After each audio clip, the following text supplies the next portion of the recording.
hear me out there?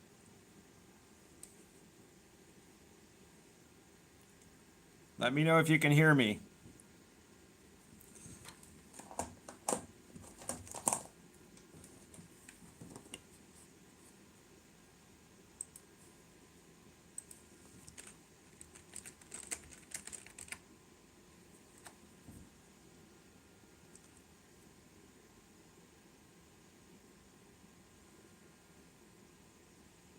Can you hear me out there?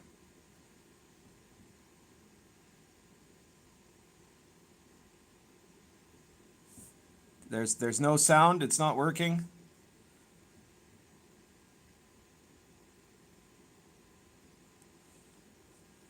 Okay, I think you're saying you can hear me. All right, very good.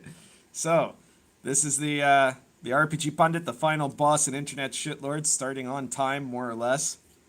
I'll have to ask you your forgiveness if you hear some noise in the background, but this is, most of you are, I'm guessing, in the northern hemisphere where it's getting warmer. Here we're having, I think, the coldest winter in 20 years, and so I've got a heater on here. It's normally not bad, the winters here, but when it gets this cold and there's no insulation, it's pretty nasty.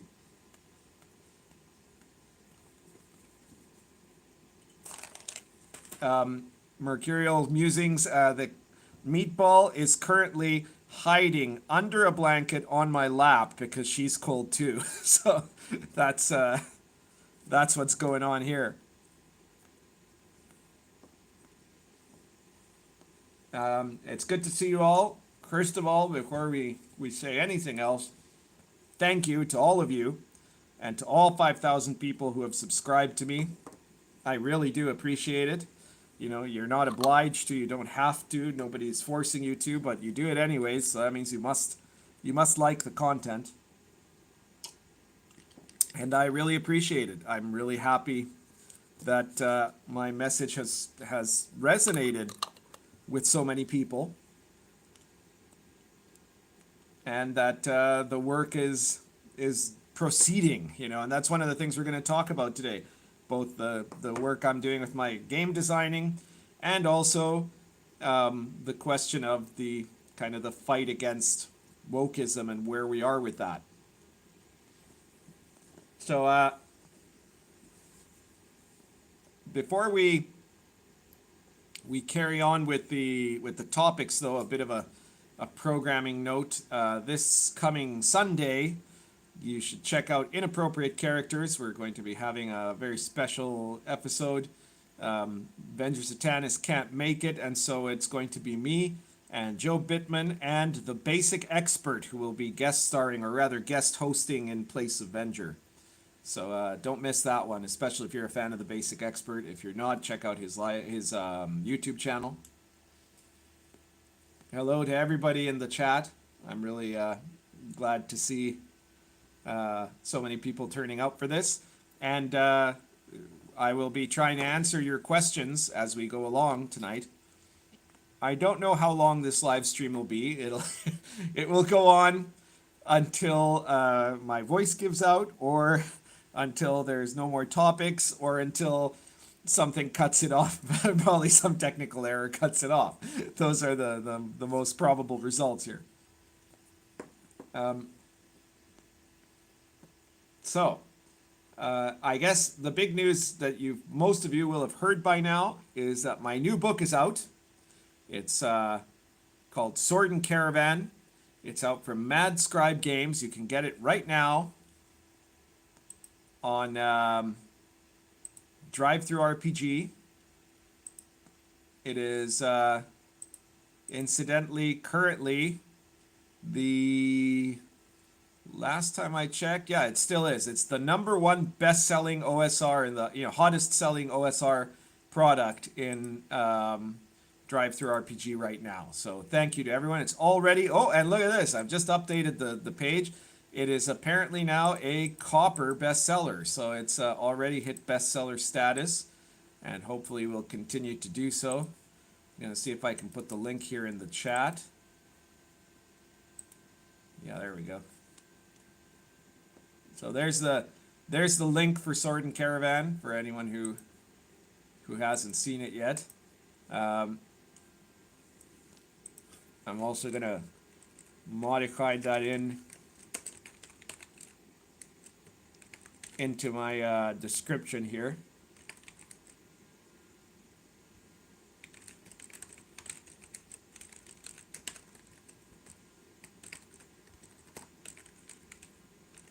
Just one sec. All right, we'll just leave it like that. And there we go. So it should be in the description now too. So it's doing quite good. A lot of people giving very good responses to it already. I mean, obviously, most people, it's so new that most people haven't gotten a print copy yet, but some people have looked at the PDF and been really impressed. I have to say, Mad Scribe Games, amazing work. I mainly went with them because I saw their previous work and saw how great their layout and design and all of that was. And let me tell you, they have not disappointed. They have done like a beautiful work. Like if you've seen, Lion and Dragon or Dark Albion, and that level, or Cults of Chaos for that matter. If you've seen that level of quality of design and you think that's good, well, you're going to be really even more blown away, I think, by Sword and Caravan, which is, not to say that Dark Albion and Lion and Dragon aren't really, really pretty books, which they are, but Sword and Caravan has done that with a little bit more, and it's all full color, so it's really impressive. And yeah, you can get Sword and Caravan on PDF only for $14.99, or you can shell out a bit more for the soft cover is $39.99. The hard cover is $49.99. Both of those are in full color, right? And of course, you get if you do that, you also get it with the PDF. PDF plus soft cover $44.99. PDF plus hardcover $54.99. So those are the options. I don't set the prices. That's what the publisher does. I trust that they have, I said make it as affordable as we can make it within the quality that you wanted to make it, and that's what we've done. And so I think that, that's a fair price for this book. It's a 200-page book. And, unfortunately, the price of everything is going up. Thank you, Biden, to inflation time. Judd Goswick says the graphic design is very good. Bob Manob says, does Grimjim no longer co-host? No, it's been literally years since Grimjim has not been a co-host there. He was replaced by Joe Bittman.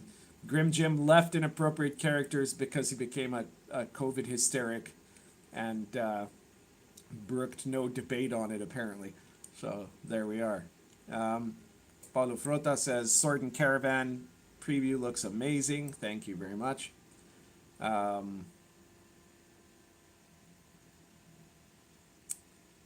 me see what else people are saying here. Adino the Ensight says, how long before you get your print copy, Pundit? I don't know. I've worked out a new means to get it into the country, so it might be a couple of weeks or less. Of course, once I have it, I'll be doing a video doing a flip through of it.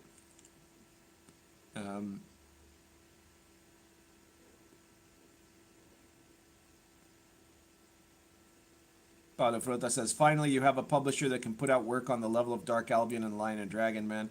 Yeah, well, I'm very impressed by it. The Mad Scribe is really top notch, very, very high quality. Very, very pleased with everything in my interaction with them so far. So it's good stuff. So I guess we should start by telling you a bit more about Sword and Caravan. If you guys have any specific questions about the product, I'll be glad to answer it. But I guess I can start with an overview of what you get. So Sword and Caravan is a 200-page setting book. It's playable, well, 200 pages, 197, I think, 198 pages. But anyways, it's usable with any OSR product. You could even use it with, like D&D or D&D 5th edition even. You could use it with any other RPG, because there are some sections that have mechanics, but these are relatively modular stuff, a lot of random tables, a lot of that sort of thing. But it would be very easy to convert to whatever OSR or D&D based system that you want, and if you ignore some of the specific stuff that would be kind of D&D based system, you could probably use it for any other fantasy game too. It's a setting book. It's not a rule book or a source book. And the setting of the book is set in the Middle East and the Silk Road in the period roughly between 1186 and 1224. So this is the time of the Third Crusade. It starts with the Third Crusade, and the period ends with Genghis Khan's conquest of not just conquest, but also the devastation of the Silk Road.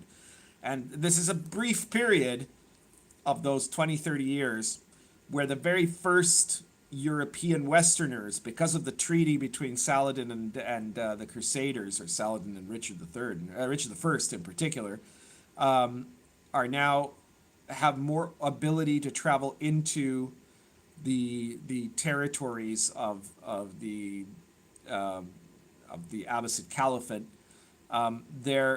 This is where the earliest Western explorers had really started to go to the Silk Road since at least the time of the Roman Empire. So there's a great potential there for adventuring. And of course it ends with a literal apocalypse, right? Like just the most devastating conquest that the world will have seen until the 20th century, which is some of the biggest, most sophisticated, most incredible cities in the world were found on the Silk Road. And they're cities that most of you, if you're not a student of history, won't even know about. Like you won't know what Nishapur or Mewe was, Bukhara, all these places that were these incredible cities. Mewe was probably the biggest city in the world, Mewe or Nishapur, one of the two, in 1220, right? It was a gigantic metropolis of its time, incredibly sophisticated, and then it was gone, right? All of it is gone. So this is a great start of a campaign with the Crusade and this new opportunity for discovery, a great end of the campaign. And of course you can play through it all, or you could just play during a specific period. And the idea is you can be playing out, if you want to, the events of the Crusades, the things that are going on in the Levant region, so to say, in the areas around the Crusader states. Or you can have your adventurers go out and explore along the Silk Road and have all kinds of encounters there.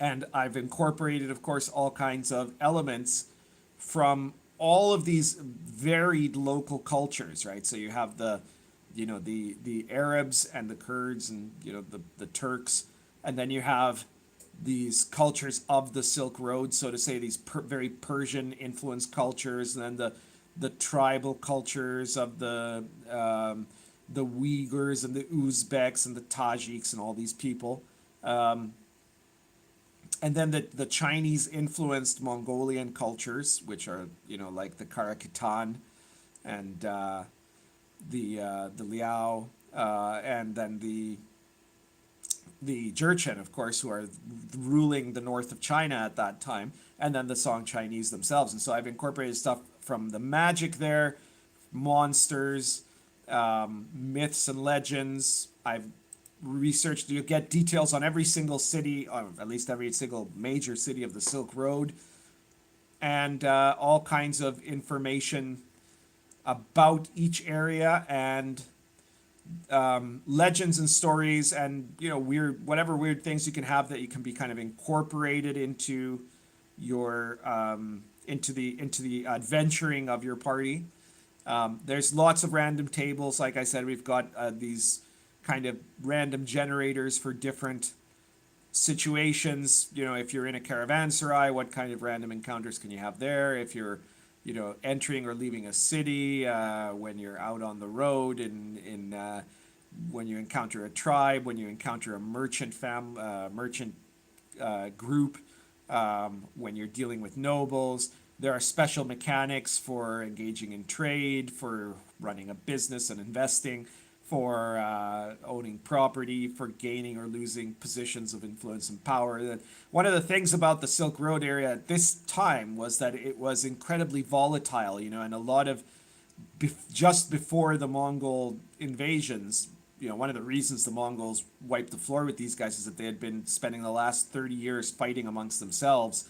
These different city-states and regional powers were constantly gaining and losing territory and control, and it was a place where clever people could potentially get a lot of advantage, right? So it has this kind of wild frontier element to it, even though it's actually where some of the most populous and prosperous cities in the world were.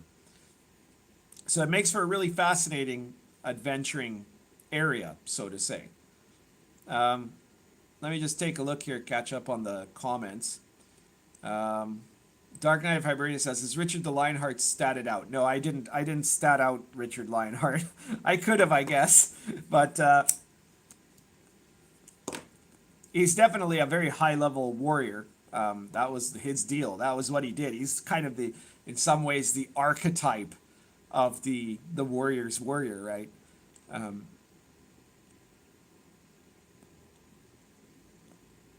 Vidgrip says, "I'll be using swords and wizardry as that's what my players know, but I could use L&D classes for the NPCs they meet along the road." Yeah, well, there are also some new classes in the book itself. In Sword and Caravan, you have... what are the new classes? The new classes are the Silk Road Merchant, the Tribesman, the Sufi, and the Chinese Sage. So those are all classes that are done, of course, in the Lion and Dragon style, but it's pretty easy for you to make, well, like you say, like Vidgrip says, to use them as NPC classes, or to modify them, I guess, into a more conventional class for something like Swords and Wizardry. Paulo Frota says, "I'm going to use it to run a campaign in Constantinople, culminating in the 1204 sack of the city." Right, well, Constantinople's outside of the geographical area itself that is covered in the maps. One thing I should note, there are gorgeous hex maps of every little section of the Silk Road. So, really, really, if you're a map fan, you're going to like that a lot. But I do talk in the chronology, Paulo, about the Fourth Crusade and the disastrous events that went on there that ended with the massive sacking of Constantinople. Bob Benob goes, "So no stat block for Marco Polo." No, I don't stat block any historical figure. And Marco Polo he shows up later than this timeline, right? He's not in this campaign.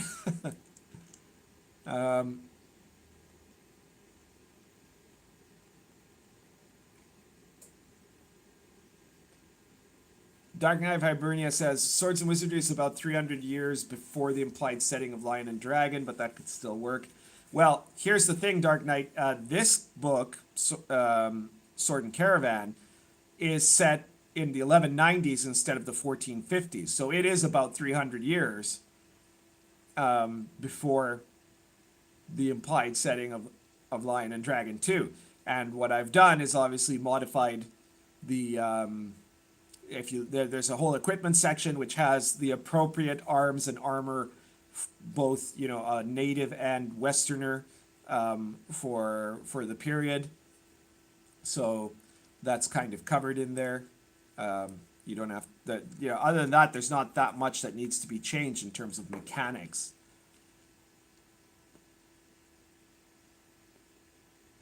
Joe the Lawyer says, "Congrats on 5,000 Pundit. Your stuff is always good. I especially enjoy the Invisible College. Super chats aren't turned on."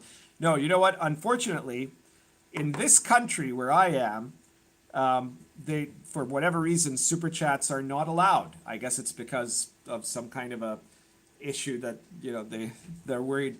They're worried Uruguayan citizens will get money without it being taxed or something like that.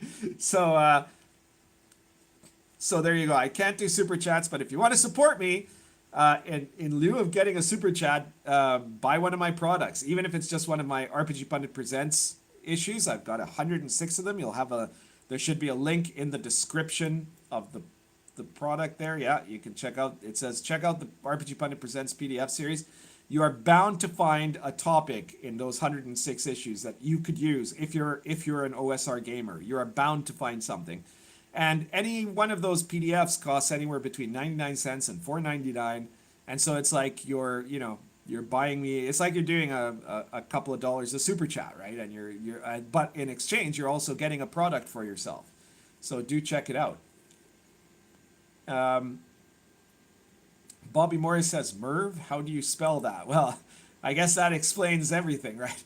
It is, you spelt it right, actually, M-E-R-V, although sometimes you see it also spelled M-A-R-V. It was an incredibly important city right up until Genghis Khan destroyed it. Charles Smith says, does it use real place names or does it get the wink, wink, nudge, nudge treatment? No, everything is real place names. I've done it entirely straight, in this case, this is the real world as it was, as the people living in it saw it, right? So it does have monsters, it does have magic, because the people living in that place in that time lived in a world of gods and demons, of monsters and magic, right? So it's all real places. Paulo Frota says, Pundit, what about magical skills? Is it the Oriental stuff we've seen on the Invisible College or something completely new? Well, there aren't a lot of magical skills that are introduced in this book, but there are a few. So first of all, you have the Sufi class, which is a wonder worker, in the same style of the cleric. They're not magicians. They work based on spiritual power. And so they have some new powers that are, they're similar but different from the clerics. And then the other source of magic of magical techniques that are found in the book are from the Chinese sages. So you get there are three main techniques that the Chinese sages practice, because they're not wizards, right? I do give you the list of, if you want to play a Chinese wizard, a Fanxi, what he should have as like his options for magical skills. But sages are instead characters that have a great deal of knowledge, and then they also have some magical or potentially martial art technique training. So I described 3 types of martial arts, one for each type of Chinese sage, which is to say Confucian, Buddhist, or Taoist. And I also described 3 different magical techniques that any type of sage can get. One of them is the I Ching, which is presented in a way very similar to the way it's presented in Invisible College. The other 2 are new, and they are mudras and minor charms. So mudras are these hand postures that you can take while concentrating to create different effects, and so that's one of the magical techniques that characters who are Chinese sages can have, and that theoretically other types of magic users could learn. It would just be difficult. And then the other one is magic charms, like paper charms, like the magical Chinese talismans, which were painted with calligraphy on paper. And if you've seen a lot of wuxia movies, you're probably familiar with those. And they have, they have the advantage over Western stuff like Western talismans, that they're easier and quicker to make, but they have limited use and they're not as powerful. But that still makes it, pretty interesting. Ironcaster says, is there a face on the butt of the demon in the Cults book? Yes, that is in Cults of Chaos. And you can see right there is a face on the butt of that demon. That's a piece of real, Renaissance era artwork. It's just that, Renaissance era people had very interesting depictions of demons. John Goswick says, is this going to lead into your Song China supplement you mentioned wanting to do? Eventually, maybe. Yeah, I don't know. I don't know for sure. It's not what I'm working on yet, but it's something I would like to do at some point. Dark Knight of Hibernia says, supplement on the Anarchy period, or 100 Years' War when. Well, that's also a future project. It's not going to be happening this year, that's for sure. Maybe next year, who knows? Um, Malachi says, I'd be down for a book on China. I might pick this one up just for world building for my CNC setting. Well, in this book, you do get a lot of information about both Jin China as the Jurchen conquered part of northern China and the Song China. I go into quite a bit of detail, including stuff about the incredible technology that the Song Chinese had, because they really were quite amazing, right? So, for example, and remember, this is set in like let's say 1191, right? And I have stats in this book for the Song Chinese landmines, okay? Because they had landmines in 1191, right? They were just really unbelievably spectacular inventors. They were the most advanced civilization in the world until the Industrial Revolution, like in history ever. Unfortunately, they weren't very good at handling barbarians. But yeah, so you get details about the Song Chinese, their culture. In the appendices, you have name tables, so you can roll up random names for all the different cultures in the book. Yeah, you'll find some good material there if you're looking to run a Chinese setting.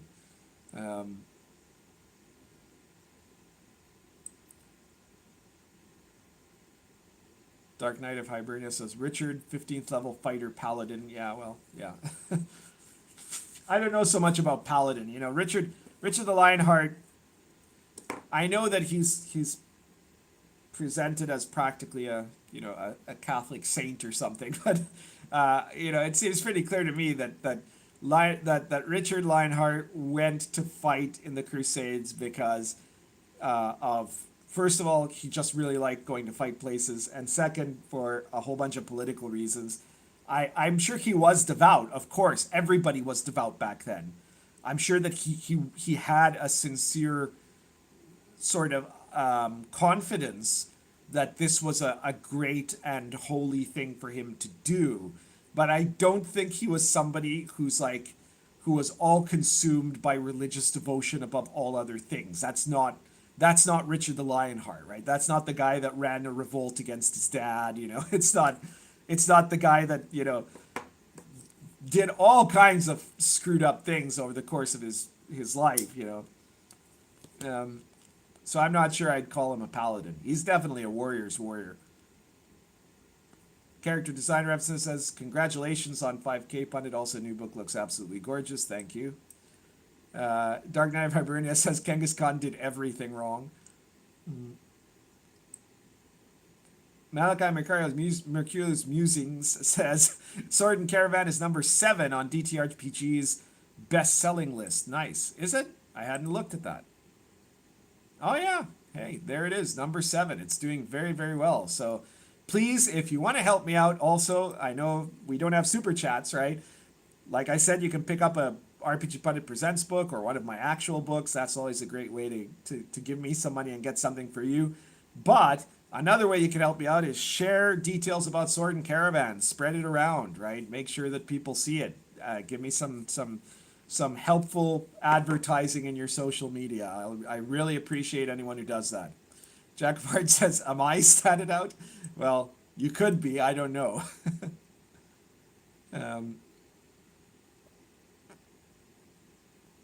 Bob Manob says, were you inspired by the poem by James Elroy Flecker? Well, I have to say I was not, because that does not sound familiar to me at all.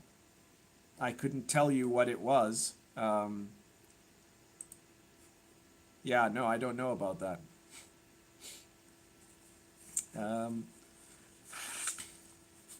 Vidgrip says, how do you suggest handling languages along the Silk Road? I'd want players conversing with locals, but I'm not sure how.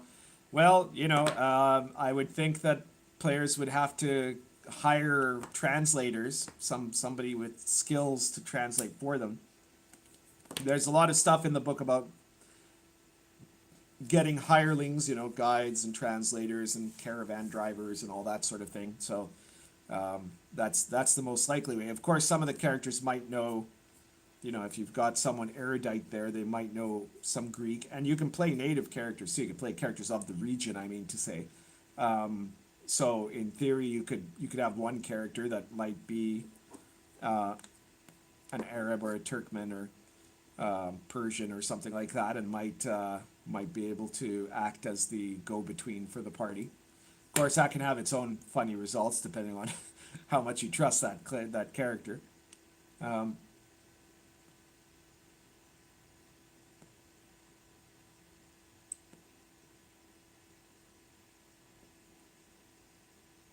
Dark Knight Barbarian says,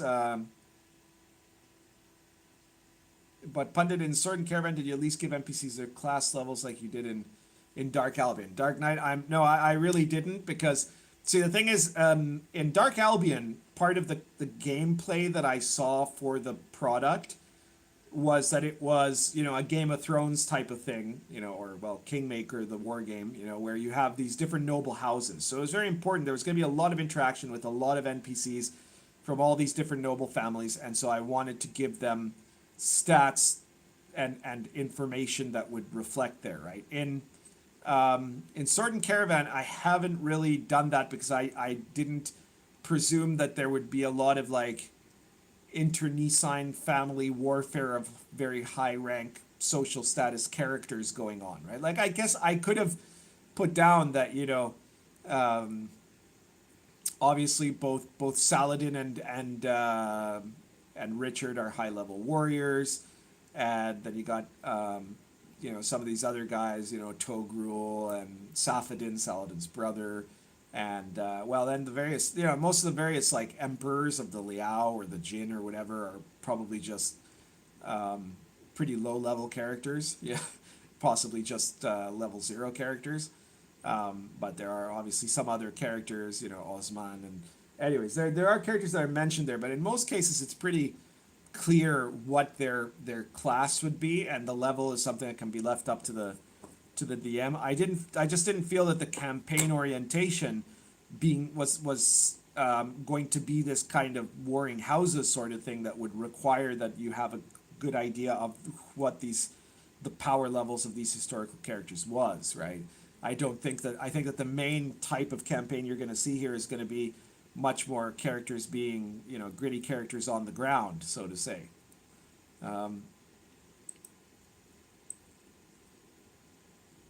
Bobby Morris says, what would be the best thing for a PC to buy and sell to earn money while traveling? Well, here's the thing.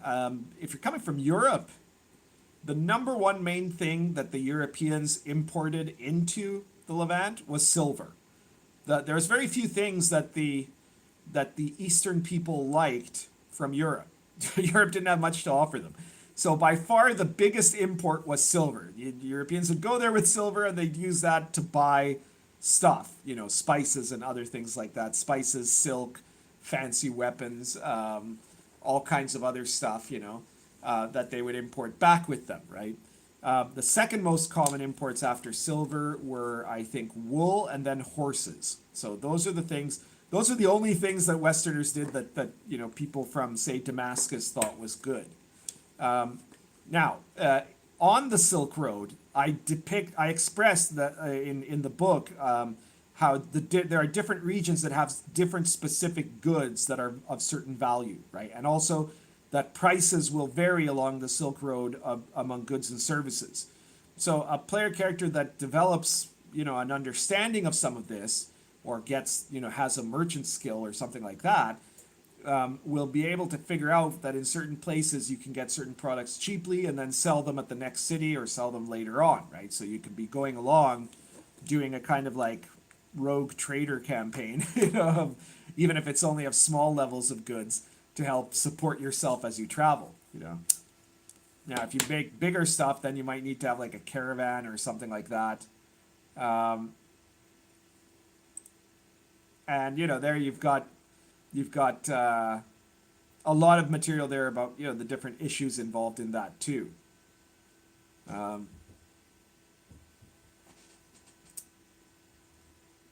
Character design references says, P.S. use a third-party app for your super chats. I had no idea that you could even do that. I'm just not, I am so technologically illiterate, it isn't even funny. Uh, Snake Oil Sean says, just bought, no murdered. That's a blast from the past. Um, well, I hope you like it. It's fun. Joel Kurowski says, just got Dark Albion, was disappointed that Orkney wasn't ruled by orcs. Yeah, you know, it that I didn't even think of that at the time, but really the problem is that, you know, orcs as like a fantasy monster are not really medieval. There is no like a medieval equivalent of orcs. There are goblins, right? There are lots of other monsters, ogres, trolls, but orcs are something that kind of gets created by pretty much by Tolkien, you know. So so I wasn't going to have them in a medieval authentic book. But the Isle of Wight does have wights in it.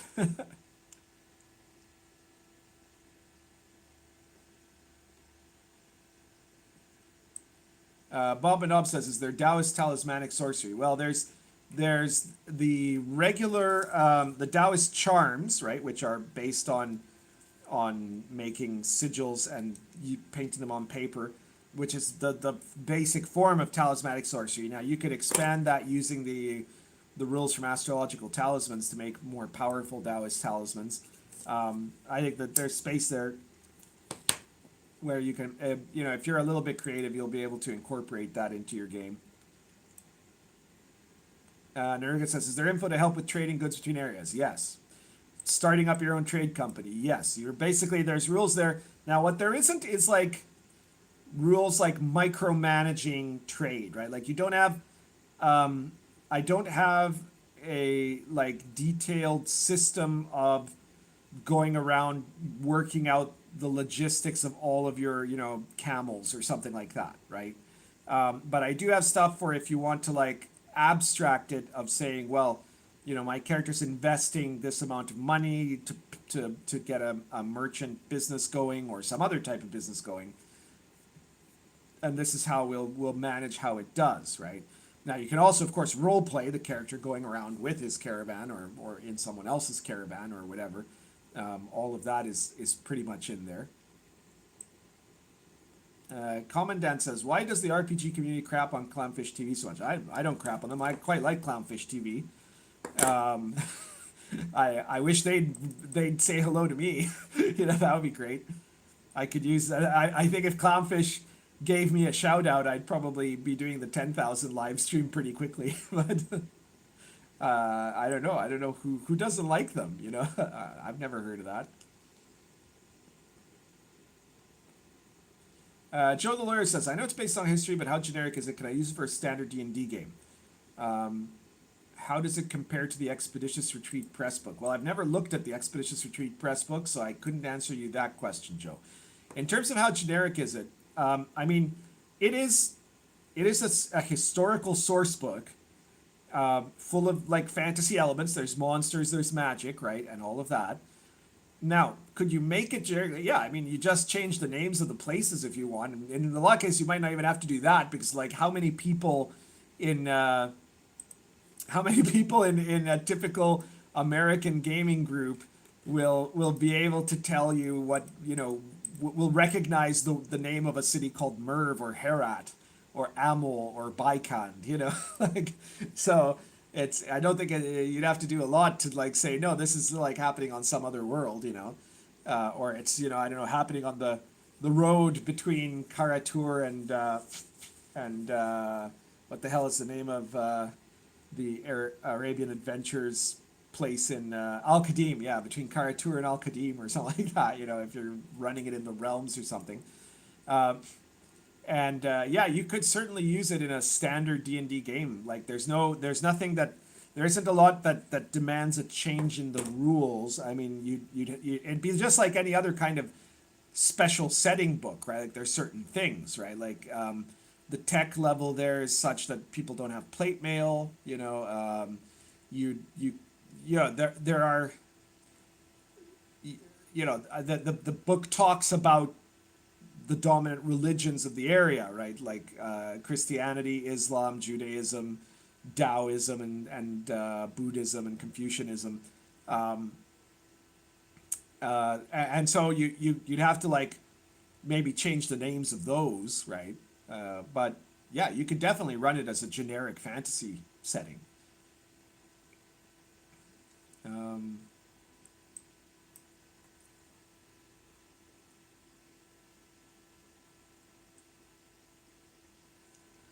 Shark says, Pundit, do you include any special creatures from the Tian Shan Mountains or the Himalayas Mountains? Cultures from there as well, like the Nordic-looking Kalash tribes, are very interesting.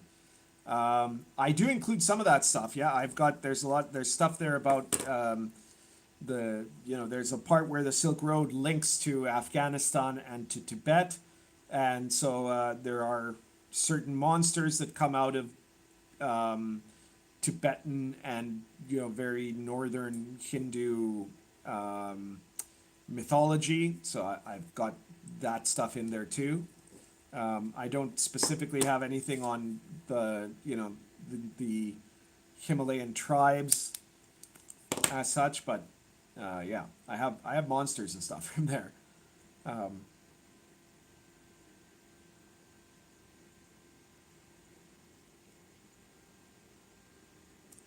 So let's see here. Jager says, how common was it for Europeans to travel the Silk Road, China and back in that era? Or were trade routes dominated by a particular group that made it hard for outsiders to travel them? That's a very interesting historical question, Jager. Before the Third Crusade, it was very, very uncommon. Okay, you'd get some traders from the Crusader states that would be able to travel from Jerusalem or Accra or Tyre to Damascus. They would trade there and then come back. That's why, for example, you have the term Damascene silk or Damascus steel, because the traders would go there and they'd find that silk and they'd find that steel, and they'd say, oh, okay, this is where it comes from. It's from Damascus, right? So we're going to call it Damascus steel, and it's really good, right? And actually, it didn't come from there. It came from way further along the Silk Road, but it had been brought to Damascus by Silk Road traders. So for a long time, that was all that they could really do. After the Third Crusade, there was a treaty that allowed travel with certain levels of security for traders from to and from the Crusader states and the Arab territories of Saladin. And so that meant that there was some expansion of that, right? Very tentative. It was usually small groups, right? So your characters would be, in this campaign, among the earliest explorers of that whole region that were from, Europe.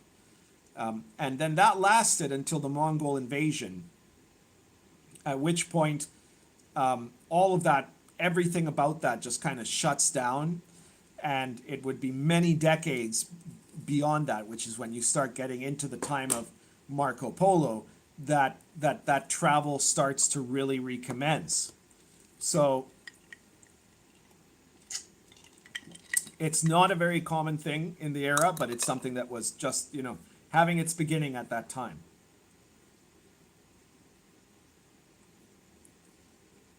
Rob Couture says, just ordered the hardcover of Sword and Caravan. PDF looks good. Great. Pundit, did you hear about the Mises Caucus taking over the Libertarian Party? No, I can't say I did. I don't pay too much attention to whatever crazy thing is happening in the Libertarian Party. That's not even that crazy a thing for them, I guess.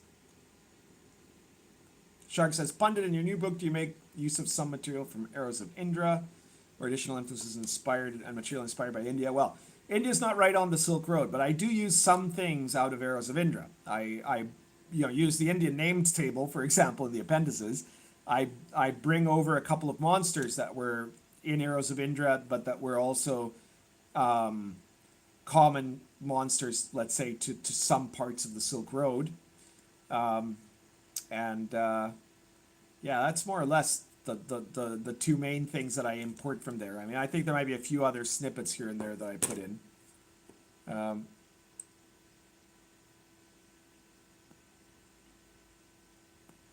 Dark Knight says, Pundit, in Frogland, where is the sword of Durondal? That's a good question. It's probably where Durondal, where what was his name, left it. Where Roland? I'd say it's in the mountain, yeah.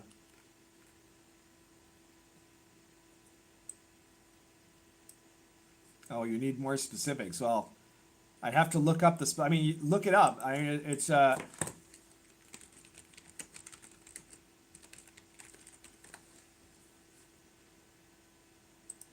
here we go. Here I am doing this work for you, but that's okay. Right. The monastery of Santa Maria la Real in Aguilar de Campo. So that is where the sword is found. Aguilar de Campo is a town in Spain, in Castile. And well, there you are. That's the place where you would find the sword Durondal.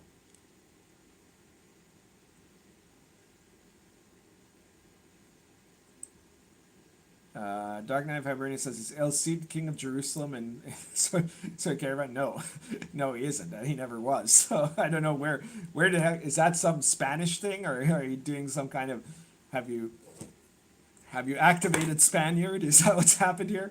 I don't know.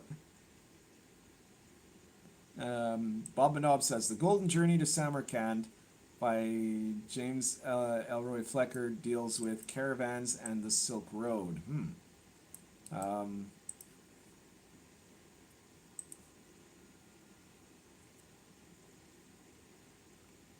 me just see if I'm familiar. No, I can't say I ever read that, I don't think.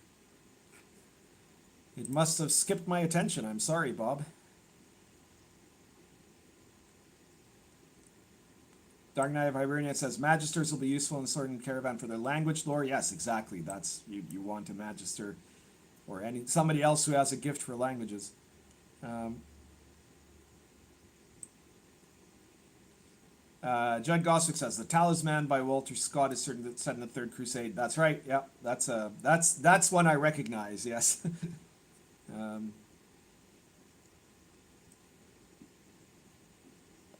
RT Gaming 1016 says, hey, congratulations, I'm a newish DM, but enjoy your channel and videos I've watched so far. Thank you so much. Dark Knight of Hibernia says, Pundit, do you know where I can learn about Basque region monsters for Florgaland Crusades? Well, check out if you're a Dark Knight of Hibernia, I don't know if you can get the Aquelarre book in English, but if you can, check that out. Aquelarre is a Spanish RPG that is in some ways the first really kind of attempt at a medieval authentic RPG. It just happened to have been in Spanish. And it was a huge influence on me making Dark Albion and running the campaign of what would become the Lion Dragon system. Because it gave me a whole perspective of that you can actually, run really interesting historical fantasy campaigns that are based much closer to like the real essence of history. And so Aquelarre is set in medieval Spain, and all of its magic and its monsters are based on historical perspectives. The magic isn't based on like the high magic of Lion and Dragon. Which is like magic, how magicians of the Middle Ages thought of it.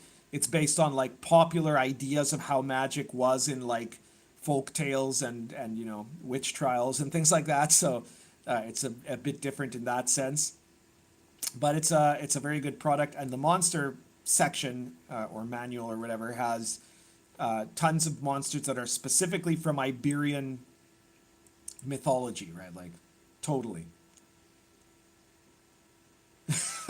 Joel Karowski says, next idea. The Isle of Wight has to become a floating island mega dungeon, so you can call the module White Flight.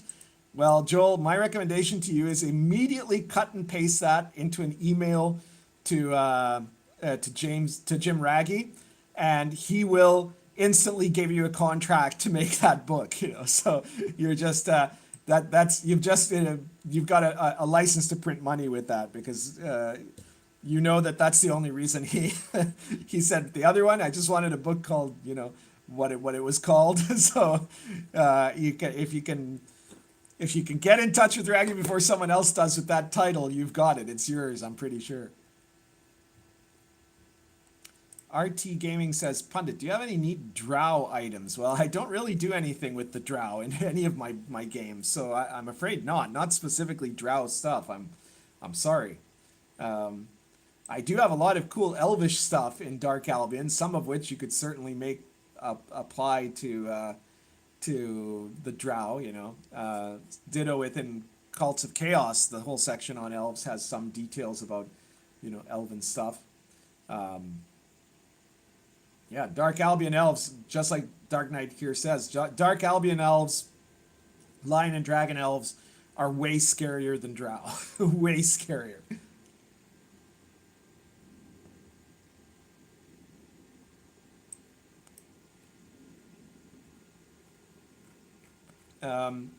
Vidgrip says, I've never allowed monks or assassins in my games set in Europe. The Silk Road would seem like a great place to include them. Yeah, I mean, for sure. I don't know. Assassins are a lot more generic nowadays, at least. And the old OSR assassin was kind of weird, like had some elements of the actual Hashishin, the Nazari assassins, which are written about extensively in Sword and Caravan, by the way. You'll know the details about them, though. The assassins are NPC characters, you know, because you can't really be a player character assassin. That's you know, they're too restrictive because they're basically fanatical cultists. I mean, I guess as a DM you could allow it, but then it would be like, okay, so your character's on this mission, he's faking being this other thing, and at some point in the game he's gonna get, you know, they were like sleeper agents, right? He's gonna get called up, and he's got to go and, you know, sacrifice his life to murder probably some prince or something, you know, and that's it. So it's like a character that's on a time limit, you know. But yeah, and definitely, well, monks is kind of a funny thing. I mean, in the case of the Taoist and Buddhist sages, they are basically monks. You know, they might be defrocked monks, but they're still monks, right? So they are the closest thing to what a proper looking monk class should be, I think, which is very different from how the monk in AD&D or in modern D&D is done, but still, there you are. And yes, like one of the fighting techniques, the Buddhist monks have the fighting technique that was famously trained by Bodhidharma, you know.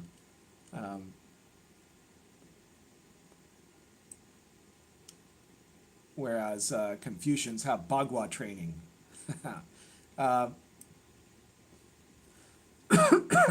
Malachi says medieval elves are almost alien in thought. Yes, all monsters are alien in thought by definition. They tend to be archetypal in thought, you know, or sometimes they are irrational in seemingly irrational in all of their logic, you know. Elves in Dark Albion can charm people of 8th level or lower just by looking at them. Yep. Elves steal children, replace them with changelings, have demonic swords, serve demons, enslave humans, get cults of chaos. It details the elves, exactly.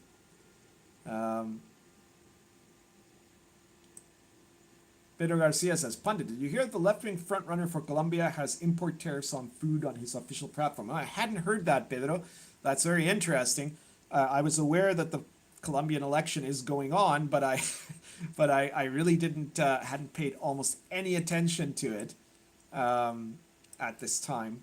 It's a little too, you know, too out of the way from Uruguay. So I guess the first round has headed into a runoff. Is that right? And the left-wing candidate got 40%.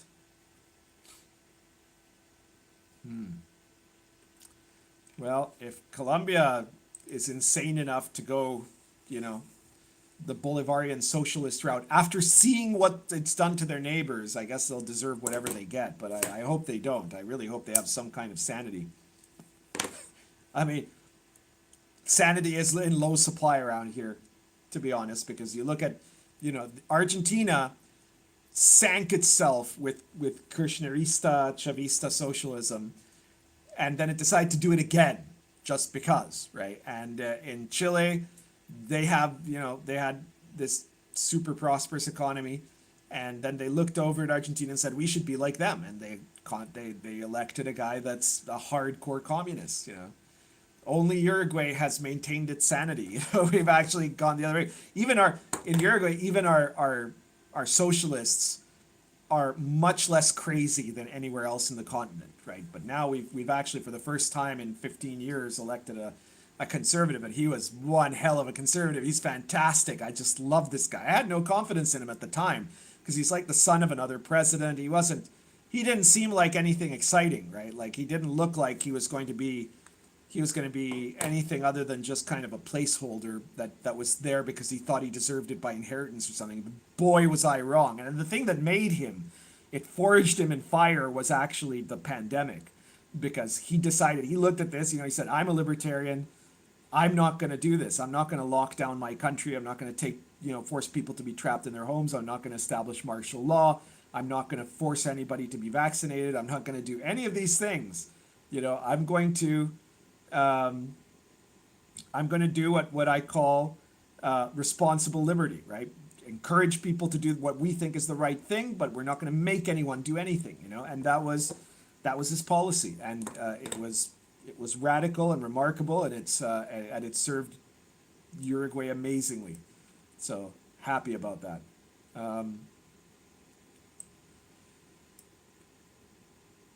Judd Gosling says, tonight only, the pundit does internet searches for people's campaign prep. Well, you laugh, but the fact is, I'm not, as I've mentioned often, I'm very technologically illiterate, except in one thing, which is searching, right? And the thing is, I studied, this is long ago, right? The internet was still very novel, but one of the things I studied was about how to do research on the internet, right? Like, I took the first course that was ever offered for that at the university that I was in. And I took it because I thought it was going to be an easy mark, and it was. But as it turns out, it became one of the most useful things I ever learned, right? Because a lot of people, everybody knows how to search for something on Google, but very few people know how to search for something effectively on Google. Or on any other search engine for that matter, right? So that is one of the secrets of my success. Bob Benob says, congratulations on the new book. I really liked Lords of Olympus. Thank you very much. Pedro Garcia says, hey, Pundit, how do you think monsters being more common would affect human society? Seeing fantasy settings looking exactly like medieval Europe, but with monsters, isn't realistic. Well, I talk about this in Lion and Dragon, right? In the intro to Lion and Dragon, I mentioned this, and I think in the intro to Dark Albion too, that in a medieval society, everybody knew monsters existed. Everybody did. Very few people had really seen them. Some people might have seen a spirit or a ghost. Somebody's uncle might have come back from the dead to haunt them, something like that. Undead would have been the most common type of monster that people might have encountered.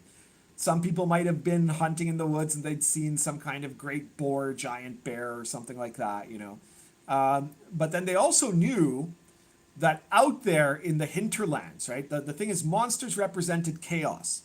Civilization is what fights against chaos, right? So the power of the establishment of the king and the church create a space that is safe from that chaos. And so this is where most people live, right? Most people live in those safe areas.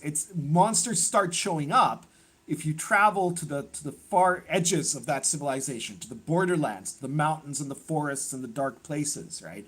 And it starts showing up also if events happen that disrupt that stability, right? If there's civil war, or if there's a secession crisis, or if there's plague or invasion, or the kingdom falls into sin, it gets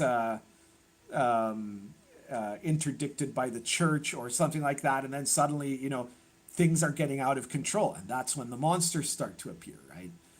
That's the way you have to present it, right? So if you're running a medieval authentic campaign, the core parts of your lands, they don't even necessarily need to be safe, but they need to be places where there are very rarely, if ever, supernatural creatures and monsters. What there should be is, you know, danger in the form of man, right? Man is always a dangerous creature too, right? So that's how you have to do it.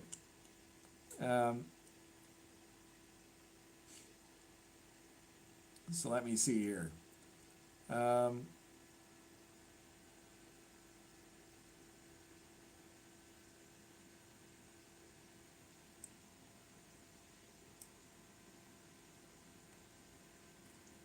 What other wow, I am way behind, aren't I? Sorry guys. This is tough. Where, oh geez, I've lost my space. Okay. On Guard says, can Saladin be a paladin? No, Saladin is not a paladin.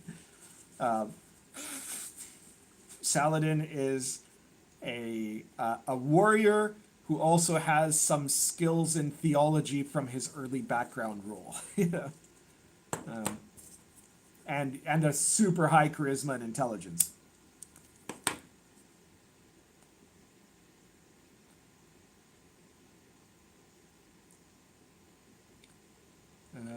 Dark Knight of Hibernia says, I'm going to make a Dante's Inferno mega dungeon for L&D in some way. Hey, that's not a bad idea. I might just steal that from you. I mean, remember, in Arrows of Indra, I already made a endless Underdark type mega dungeon design system based on the Hindu underworld, you know, and it's fucking awesome. Like, it's a great, you can generate, yeah, you could run a whole campaign down there basically, and maybe I have to do the same based on Dante's Inferno.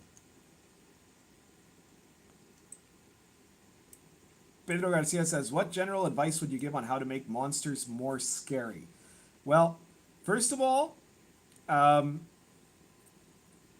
more rare that a monster is, the more scary it's going to be, right? If you have monsters that are like commonly showing up, they become very quickly unscary. So rarity is one important detail. Another one is that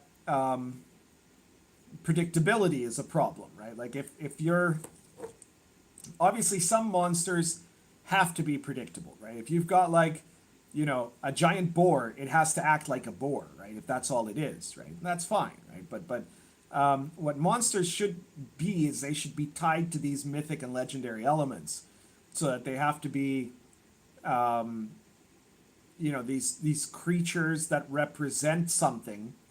It doesn't necessarily mean they have to be very, very difficult to kill or something like that, but they have to be tied to like certain concepts of either wildness or sin or evil, or chaos, or the savagery of the natural world, or things like that. I think that's a part of what makes them more scary, right? And having monsters that are that do not act like, if you're talking about intelligent monsters, that do not act like humans, right? Even the intelligent ones. Having a monster with intelligence, but that acts in a way that is very clearly inhuman, I think, is something that, emphasizing the alienness of the creature, is something that's very helpful. That's what I did with the medieval elves, right? I mean, I was very much inspired by reading the actual elf stories of the Middle Ages, right? Where elves are especially scary in Lion and Dragon because they look so much like humans, and they you know, they can speak to you in normal ways, and they're not just going to necessarily instantly attack you or something like that. But then, like, you know, you start to realize that the way they act it makes no sense, right? It makes no sense to a normal human being. So it's you know, that's pretty fascinating.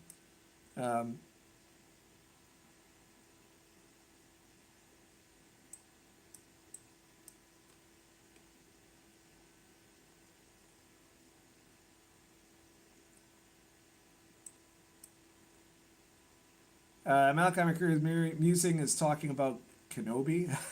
I think I'm going to get into that in a bit, but I want to get through any other questions about. I'm not specific. I'll bring up a little bit about Kenobi. That wasn't actually the most specific thing I wanted to talk about in my second part of the live stream. But okay, what are we at here?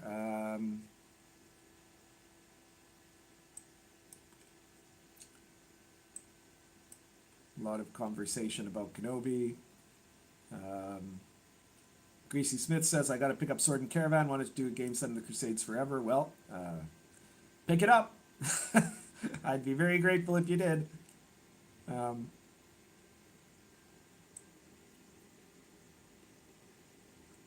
The funny thing about the Crusades is you got to remember that for most Crusaders, the Crusades didn't last that long, right? It would take them like a year to get there. They show up, they crusade for, in some cases, 2 or 3 months, and then they fuck off, right? Because they've fulfilled their duty and whatnot, and then they leave, right? That's constantly happening during the Crusades, but then there's the ones that like stick around and, in some cases go kind of native, and they end up, you might end up living through several crusades. So like if you've got Sword and Caravan, in Sword and Caravan in the Holy Land, let's say, you could play through the Third Crusade, the so-called German Crusade, and the Fifth Crusade, right? The Fourth Crusade never actually gets to the Holy Land. It ends with the sack of Constantinople. And then in between that, you can play in all kinds of very interesting conflicts that are happening in that region at the time. In theory, you could play in a whole Swords and Caravan campaign without ever leaving the Levant and the Crusader states and let's say the neighboring region. You don't have to go off to the Silk Road if you don't want to, because there's lots of detail about what's going on in the Levant as well, and all of the different Crusader cities and different details about it are all presented in there.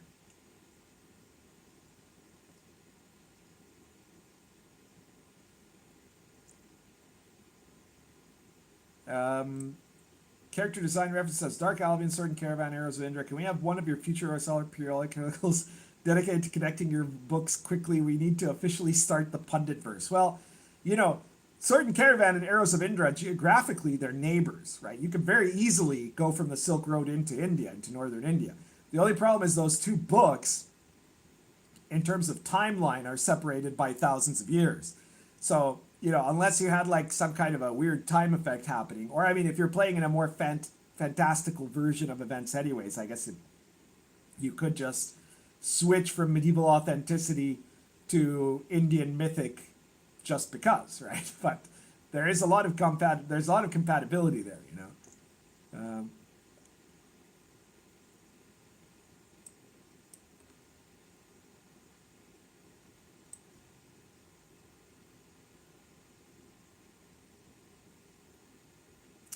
RT Gaming says, Pundit, what do you think about targeting a party spell slots? Like I might run a game, a mana worm that when it attacks a player, it drains a spell slot and does damage. Well, yeah, absolutely. I mean, that's a completely. I'm not sure if you're the first one to think about that either, because I seem to recall some monster in D&D that basically does that. That it targets magical energy, so to say, and so it'll attack a magic user, and as when it hits, the magic user has to do a saving throw, or they'll forget one of their memorized spells.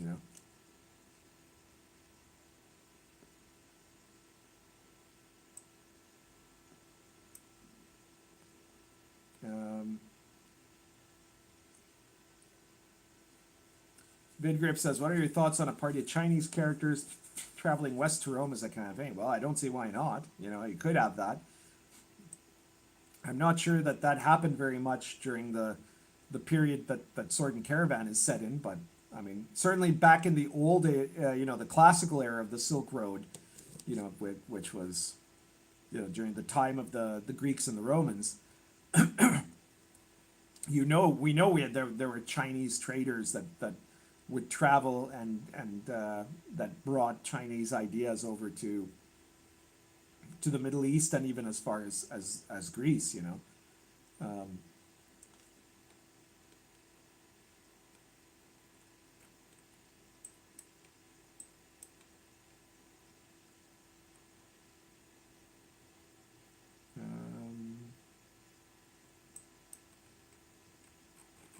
It looks like I've finally caught up. Okay. So, what other stuff? Well, I guess some people might be wanting to know about like what are the kind of the major chapters of Sword and Caravan. So, first you get an introduction that gives you all kinds of details on the setting and the culture, social status, religion, magic, monsters and miracles, life, morality, sexuality, the role of women.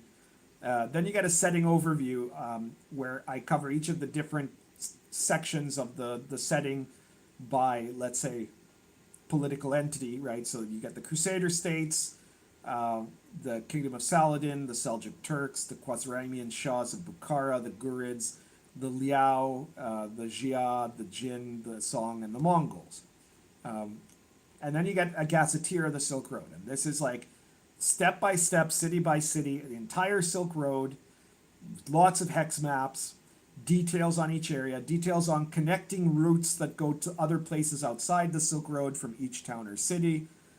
It's super detailed, and it covers a fairly significant part of the book because it does about, what is that? Close to 40 pages. Lots and lots of gaming ideas in there, you know. Then there's a section on classes and powers, which has the new classes, which I already listed, the Silk Road Merchant, the Tribesman, the Sufi, the Chinese Sage, the magical techniques, mudras, I Ching and charms, martial arts techniques. Then there is the monster section.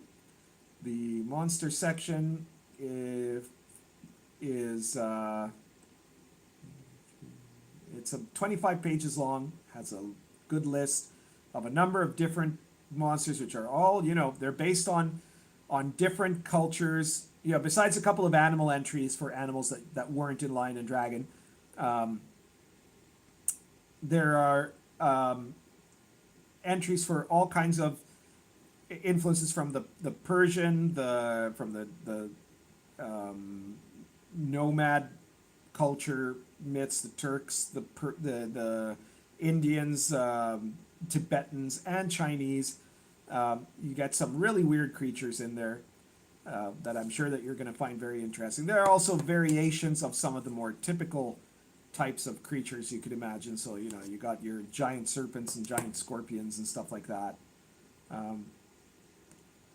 Then you have a section on trade, wealth, and equipment, where we deal with currencies.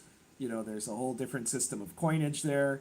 Equipment, so this gives you the list of equipment, including things like armor and weapons that were common in the time. Sections on slaves, hirelings, trade goods, cost of living, housing, mercenary works, income, big business, and taxes. Sections on special valuables, including special treasure and magical items. Some very interesting magical items there. Then you get a chapter called Encounters Along the Road, which has details of random tables and things like that about road encounters on the Silk Road, caravanserais, encounters in cities, events in cities and regions, a mechanic for when you have unwanted attention from the authorities in any given city, and also royal attention if the ruler of a city, if you do something big enough that the ruler of a city suddenly takes note of your presence, could be good or bad. Then there's a big section on justice, just like in Lion and Dragon and in Dark Albion. I detailed what medieval law was like in England. Here I talk about what the legal code in the Silk Road is, which is actually divided in two, basically.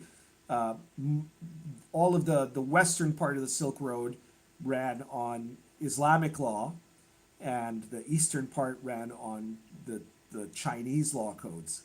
And so there's some information about all of that, including typical crimes and punishments and things like that. There's obviously a section on survival, where you have to deal with things like extreme weather and food and water.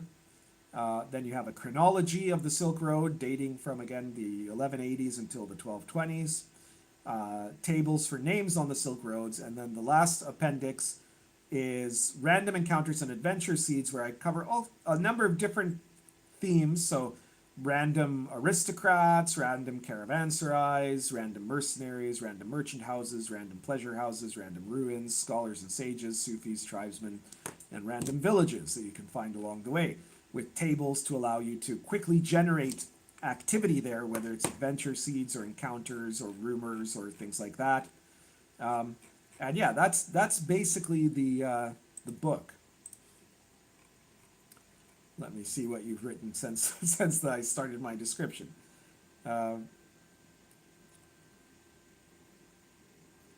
Jager says, have you ever thought of doing a 2E of Arrows of Indra and bringing it in line mechanically with Lion and Dragon? Well, yeah, that could be a project. I guess I'd have to talk to Bedrock about that and see if they ever wanted to do that.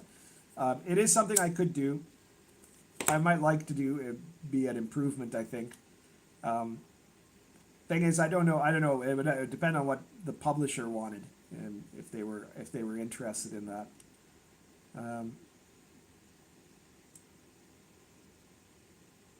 RT Gaming says, so these games ready to go? If I'm a DM, I purchase Lion and Dragon, for example, would it be ready to run? Well, RT Gaming, what do you mean by ready to run?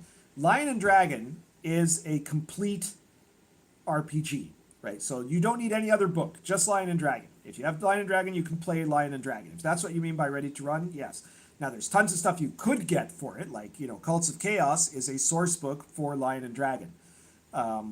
And Dark Albion, technically, is a setting book, and so is Sword and Caravan, right? You can use all of those, and the RPG Pundit presents stuff, and the Medieval Authentic Companion. Medieval Authentic Companion 1 has a ton of new mechanics and rules and magic and stuff that you can use for Lion and Dragon, but you don't absolutely have to have any of that. Just Lion and Dragon by itself is enough to run the game. But yeah, you can get the other stuff to make it, to expand on it.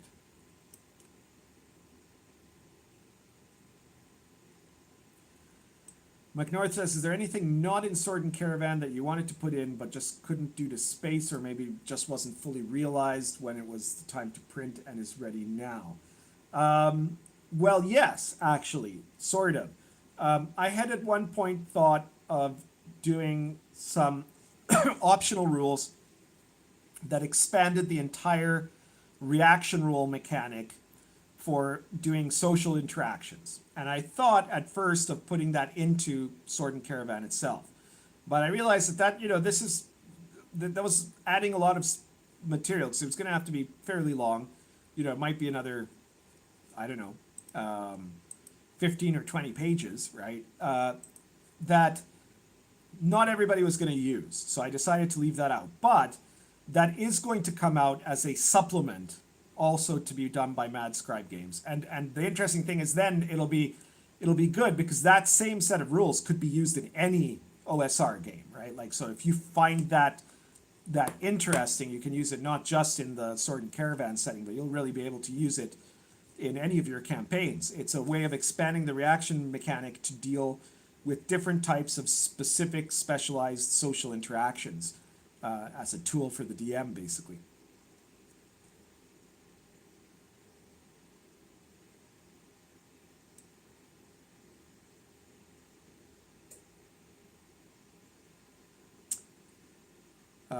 Dark Knight of Hibernia says, Pundit, were there accounts of powerful demonic entities during the Crusades, also in 1540s France? Sorry, 1450s France, besides the French, of course. Well, stories about demons and devils abounded throughout medieval history. I don't know if there's anything like that you would say was especially so in certain places, but there is stuff. I mean, there's I go into detail about in certain cities that there are places that are considered damned, so it's stuff that was so common, actually, that it's taken as like for granted, that there was stuff.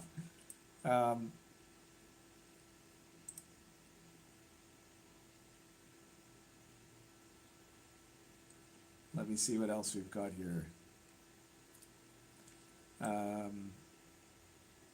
Joel Krosky says, I was going to use the Melusine story in my game. French noble families allegedly descended from a fey woman with reptilian amphibic traits, supposedly demonic. You decide. Well, yeah, I mean, and that story is echoed in the Arthurian legends.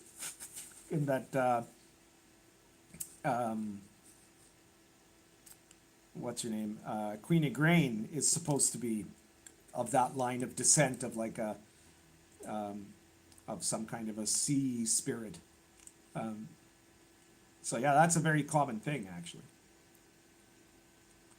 Jagger says, when are we getting Old School Companion 3, the compilation of the other half of the non-adventure medieval authentic stuff? Well, that's going to be a while because, first of all, right now Spectre Press has been a little bit delayed on doing stuff. It is going to be doing stuff again in the future. It's going to be releasing still a few more issues of RPG Pundit Presents, and then also it's going to do the next compilation. But the next compilation is not going to be the Old School Companion 3. It's going to be the second Weird Fantasy Gonzo compilation. So the first one was The World of the Last Sun, and this one is probably going to be something like the Weird Fantasy Sourcebook or something like that, which will compile a lot of the Last Sun stuff that isn't setting specific and isn't adventures. So that's going to be coming out first, and after that you'll get the Old School Companion 3.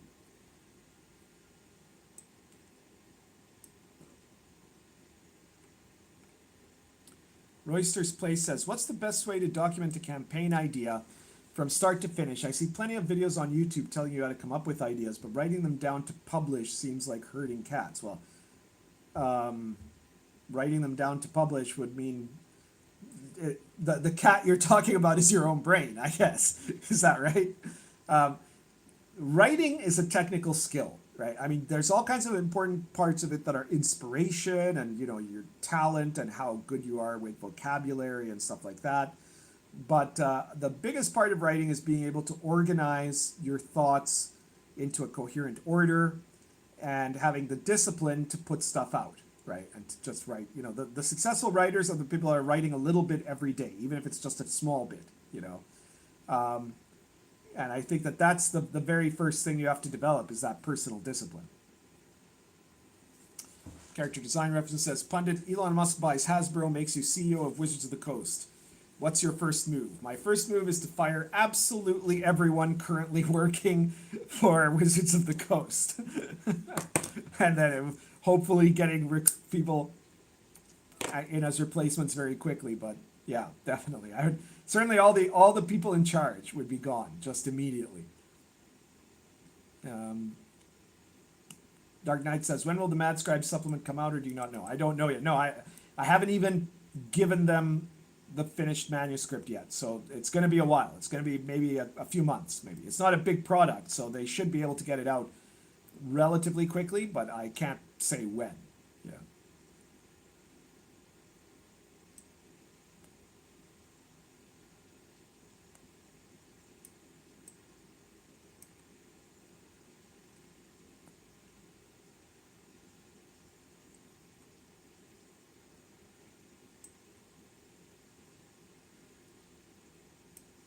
Dracopol says, Pundit, how many languages did you model in S&C?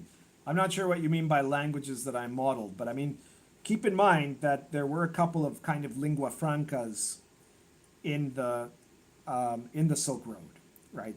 There was in the Western Silk Road, Arabic was the lingua franca, right? It was the language, the common language that people would speak. So obviously there were places where people spoke Turkic, Uzbek, Persian was another lingua franca, right? A lot of people in the middle section of the Silk Road spoke Persian. And then in the east, it was Chinese, right? So, you know, there were obviously all the cultural languages, right? Of the Jurchen and the Mongols and what have you. But there were some major languages that if you knew those, you would probably be able to manage yourself.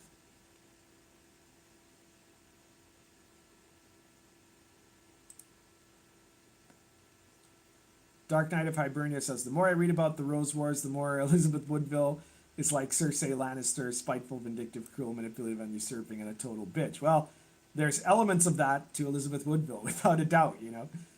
She's like a mix between the chick that Robb Stark marries and Cersei Lannister, you know. That's where George R. R. Martin got it from, folks. Joel Krowski says, the Merovingians themselves were supposedly descended from a sea monster. No, well, the Merovingians claimed that they were actually descended from Jesus Christ. which is even more interesting, you know.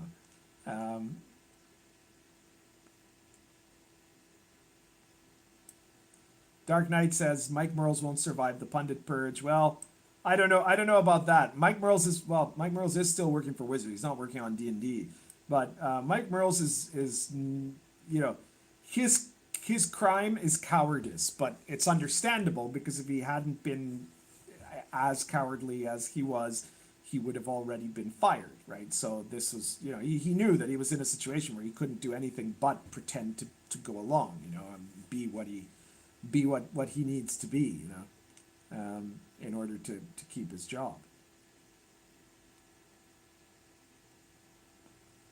Jager says, Heroes of Endor 2E brought mechanically in line would probably sell more because you could promote cross-compatibility if the publisher feels it's worth the effort involved, niche market.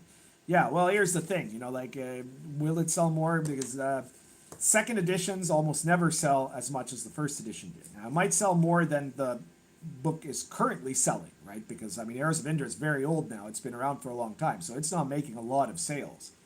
So it might still be a good idea. And I would like to have it in line with L&D.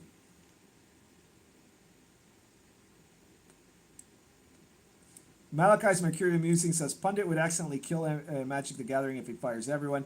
Best to keep it to the D&D side of things. Well, if I was given charge, if Elon gave me the call, he said, I need you to be in charge of Wizards of the Coast, that's fine. One of the first things I would do, even before I fired everyone, is I would get in touch with the Quartering, and I'd put him in charge of Magic the Gathering. That's what I would do. So that would be step one right there, you know. Joel Krowski says, Pundit, Elon Musk buys Coca-Cola and puts the cocaine back in. What's your first move? I don't know. I'd probably try some. I don't know.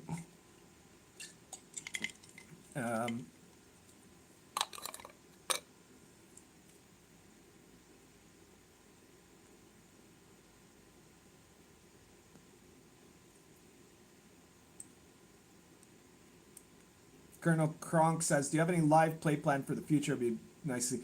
I never run live plays. I don't like doing that kind of like live streaming of gaming because I think that it's I just think it's dumb. And but I can tell you this, if you don't know Colonel Kronk, check out Bill the Elf's channel on YouTube.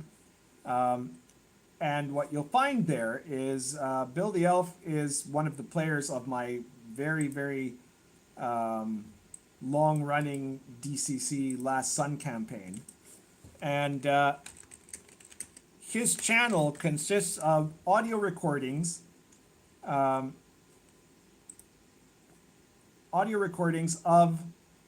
our... Let me just see if I can get the link on there. Audio recordings of our Last Sun campaign, right? So it's, you know, just as we're playing, he tapes them, and there you go. That should work. Yeah, there we go. All right, good. So as we're playing, he tapes them, and so it's literally just completely unedited 4-hour blocks of my Last Sun campaign. And so if you want to see me in action as a DM, I guess that's where to see it. And that's been a very, very successful campaign. Let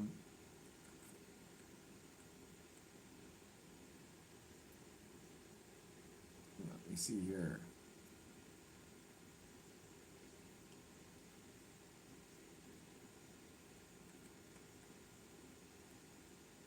Now I gotta find where I was.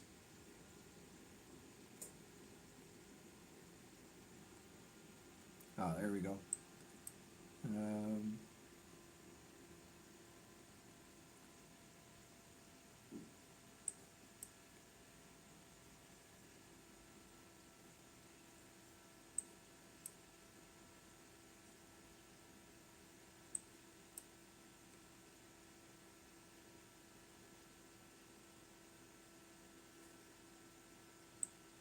Donkeysaurus says, is it stupid that I think space stations should be called caravanserais in some fictional universe? Well, I mean, that's kind of a cool idea, actually.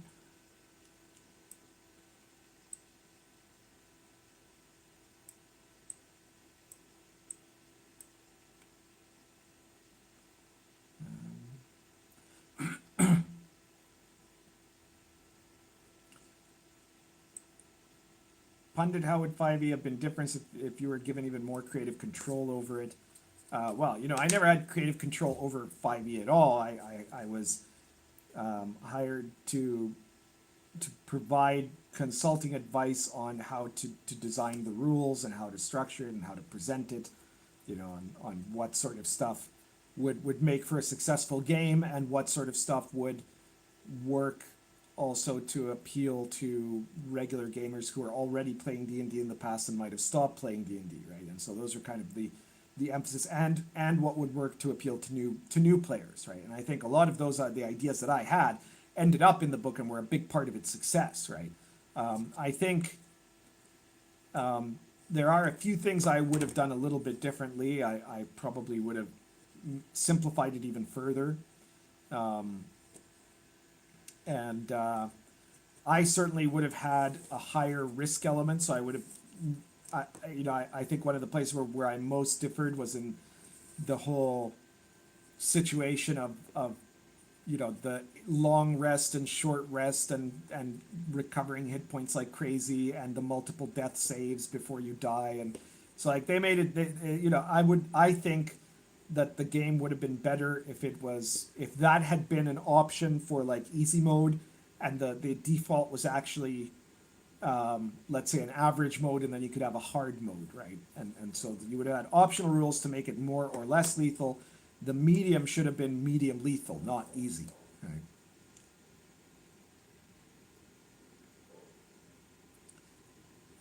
Dark Knight of Hibernia says sort of Star Wars related, but some Star adventures would be cool, but Disney may kneecap you. Well, there could be source books and stuff for Star Adventure in the future. It's been really, really successful. It's a hugely successful product. So I certainly think there could be some demand for it. Maybe a setting. I don't know. We'll see. McNorth says, so what would be your second choice alternative background for medieval authentic setting if it wasn't the War of the Roses, something like the Medicis perhaps? Well, a setting in, late 15th century Italy certainly would be very interesting. But I think that probably if you want it to be, if you're talking about a European medieval authentic setting, because I guess if not, my second choice is this, right? It's the Crusades and the Silk Road. But if you're talking about a medieval European setting, I would probably have gone with the Anarchy if it was in England, which is much earlier, of course, but would still be certainly medieval and authentic. Or if not that, I would have gone with the Polish-Lithuanian Commonwealth during the exact same period as the War of the Roses, where, if you look at the timeline in Dark Albion, I talk a lot about, Casimir the Great and his struggles with the Prussians, with the Turks, and with Matthias Corvinus, the really wild Hungarian ruler there. Fascinating period and some really, really big personalities involved there. So that would have been a good choice too. And another one is one that I'm currently working on. It's going to be my next moderately large size book, I think. But I'm only just starting on it, which is because we already have that period with Dark Albion. I'm not going to do one on the Polish-Lithuanian Commonwealth, but I am going to do one about Poland in the 10th century during the conflicts between the Christians and the pagans there as Poland was being Christianized. And there's going to be lots of Slavic monsters and magic and weirdness in there. So that'll be, people are saying, I hadn't actually read Game of Thrones, right? And I mean, obviously I watched the series when it came out on TV, right? But I mean, like the War of the Roses, I liked it because it was the War of the Roses, not because it was based on Game of Thrones. So I recognized that Game of Thrones was a ripoff of the War of the Roses, but I wanted to do a War of the Roses campaign. But people are saying, well, that's game. Your Dark Albion is just the Game of Thrones setting, right? I'm like, well, yeah, okay, sure, if you want to put it that way. And I have never read the Witcher novels. I've watched like 2 episodes of the Witcher TV show. It wasn't for me, right? But I'm pretty sure that this product, when it comes out, people are going to say, oh, this is the best thing to run The Witcher with, because it's, based on gritty Slavic mythology and stuff. And it's going to be set in a period of conflict between, the Christians coming to drive out the dark monsters of the pagan world.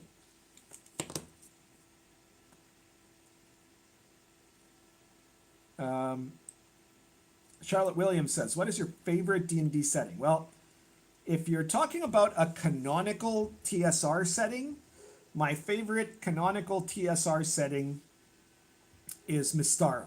I really like it. I think it's the perfect match to the basic expert rules and the rule cyclopedia.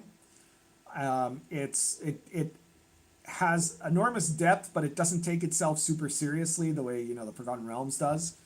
And it's huge, and there's so much in it, and it's so exciting, and it's kind of weird and wacky, but I love it. It was certainly an influence to some degree on World of the Last Sun. If you're talking about any D&D based setting, any OSR setting or whatever, well, I'd have to say then that it's a tie between the World of the Last Sun and Dark Albion. I can't pretend that there's a reason why I write books about my stuff, because I think, my stuff is what I would have liked to see in a book, right? So it says it doesn't exist yet, I'll make it, and then I'll make a book of it so all of you can have it,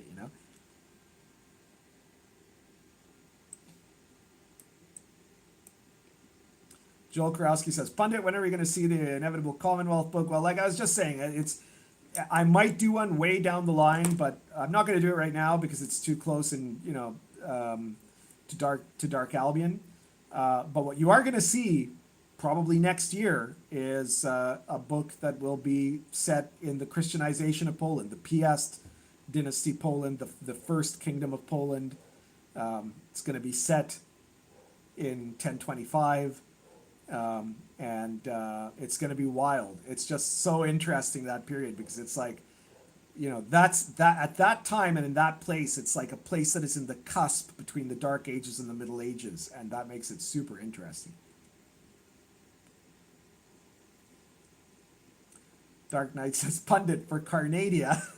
Wow, you have been following my campaign, haven't you? Could you make the leader Trudeau named Benito Mussolini, like moose with antlers? Trudeau with antlers. Well, if they ever go to Carnadia, I guess that's going to happen now,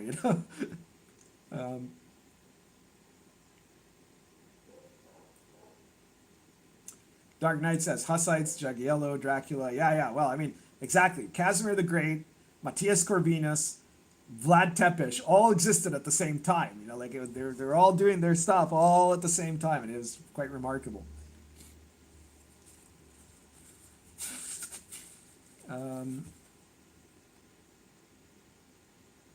Dark Knight says Witcher is just a ripoff of Elric. I guess maybe, I don't know.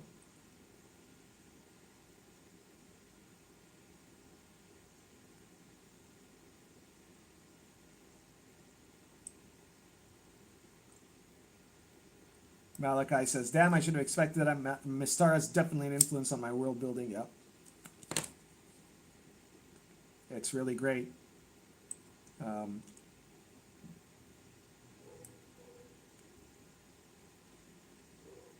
right, so getting on to the second topic. I think, we've been waiting for a long time, but I do think that there's a number of things happening right now that give the implication that we are now past peak Wokism, and we're seeing the beginning of a slow but rapidly accelerating collapse of Wokism. That's what I'm hoping for. And to start with, I'm going to bring up a subject that is specific to gaming. You all know that in the RPG hobby, the wokists have come in as entryists mostly, and have gone out of their way to try to infiltrate the big companies and to take over the little movements. there is a kind of a woke OSR. They're not especially successful, but they're constantly trying to just their job. The woke OSR's job isn't to be successful. It's just to try to destroy the OSR. Right? They're constantly trying to claim, oh, the OSR is dead. We have to change it completely. We have to start something new. We're going to call ourselves Sword Dream now, and then they give up on that when it doesn't work. Problem is, OSR people are not, they're not going to listen to anyone telling them what to do anyway, so they're kind of screwed there. But there's nevertheless been tremendous amounts of council culture within the entire RPG hobby, including in the OSR. And what that meant is that you often had kind of three categories of game designers, right? Which kind of ties into the woke company list, right? Where, we had green, yellow, and red, right? And so you had the people who are very clearly the wokists that are just dedicated to using RPGs as a way to promote their propaganda. And then you had the people who gave lip service to wokeism. They might not have meant it, but maybe they do. But they don't seem like they seem to be doing it mostly just to make sure that they don't get canceled because they're that scared. And then you have the green side, right? The green side are the people that are actively anti-woke, but then there's also a bunch of people on the green side who are not in any way actively anti-woke. They've never said anything. They've just kept quiet, and they've just produced their game products, right? And I think that there's a couple of guys in the OSR that really embody that, right? Like one of them is Kevin Crawford. Kevin Crawford makes his games, Stars Without Number, Red Tide, all these incredible products. And he has never, you have no idea what his politics are. At least I don't. I don't know anyone who does. If I'm wrong, correct me on that in the chat. But he's a guy that has been totally neutral for his entire career in terms of politics. He doesn't want to talk about it. He never says anything. He's never in favor or against. He's stayed totally quiet, right? And another guy who's an example of this is Greg Gillespie, who made Barrow Maze. Now, the Barrow Maze is, to me, without a doubt, the best dungeon that the OSR has ever designed, that anyone in the OSR has ever designed. It's not exactly, some people call it a mega dungeon. I don't know if that's exactly right, because when I think of mega dungeon, I think of like the Undermountain or something like that. It's something like 100 levels and all this stuff like that. This isn't that, but the Barrow Maze is a very big dungeon. It's what I'd say an overly large dungeon of mostly one level, right? So it's, instead of having like 5 dungeon levels, imagine having those 5 dungeon levels all in one level, and then in different like kind of sections that each have their own thing to them, and it's a really, really carefully and well designed dungeon setting, really top quality, right?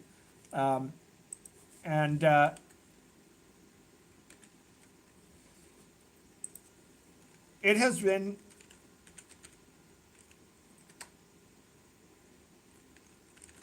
I'm trying to remember now. Oh, geez.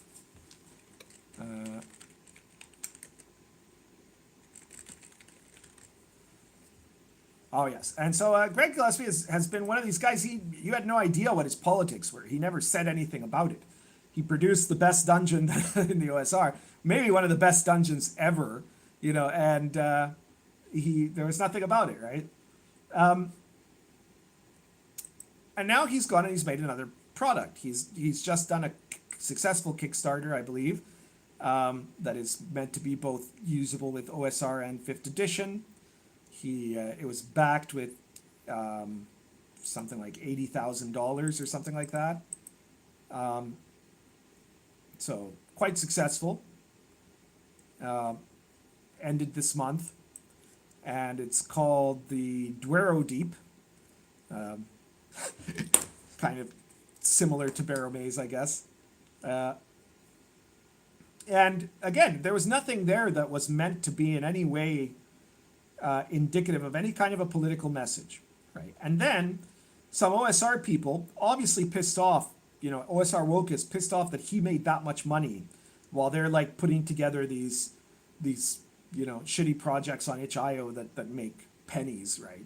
And they can't sell their products to save their lives, and they look at this and they get mad at it, right? And there was some interview that he did, or maybe it was in the questions and answers of the Kickstarter or something like that, where he was, somebody asked him about the influences on the dungeon.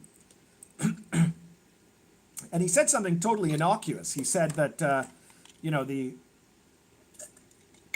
influences are from some other D&D dungeons and from like some fantasy influences and from, you know, Anglo-Saxon legend or something along those lines, right? And so a group of OSR wokists took that line and said, this means he's a white supremacist, right?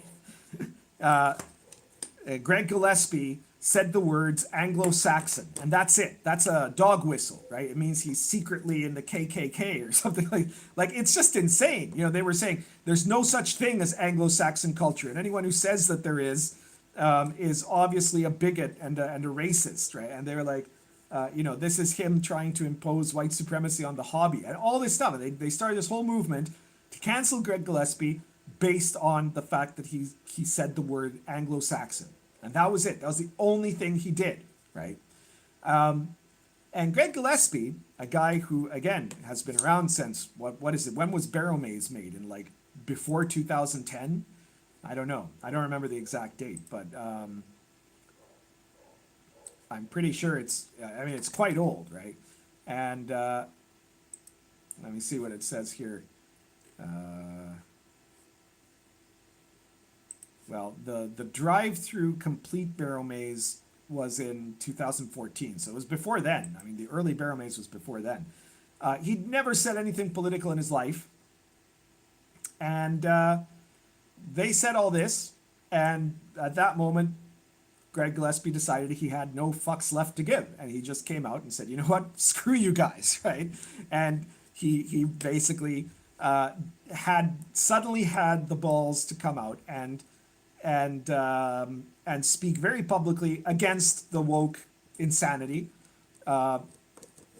He basically said, you know, he sensed, because the thing is, I don't know if he would have done that a year ago. A year ago, he might have tried to hide or retreat. He might have said nothing. He might even have apologized, right?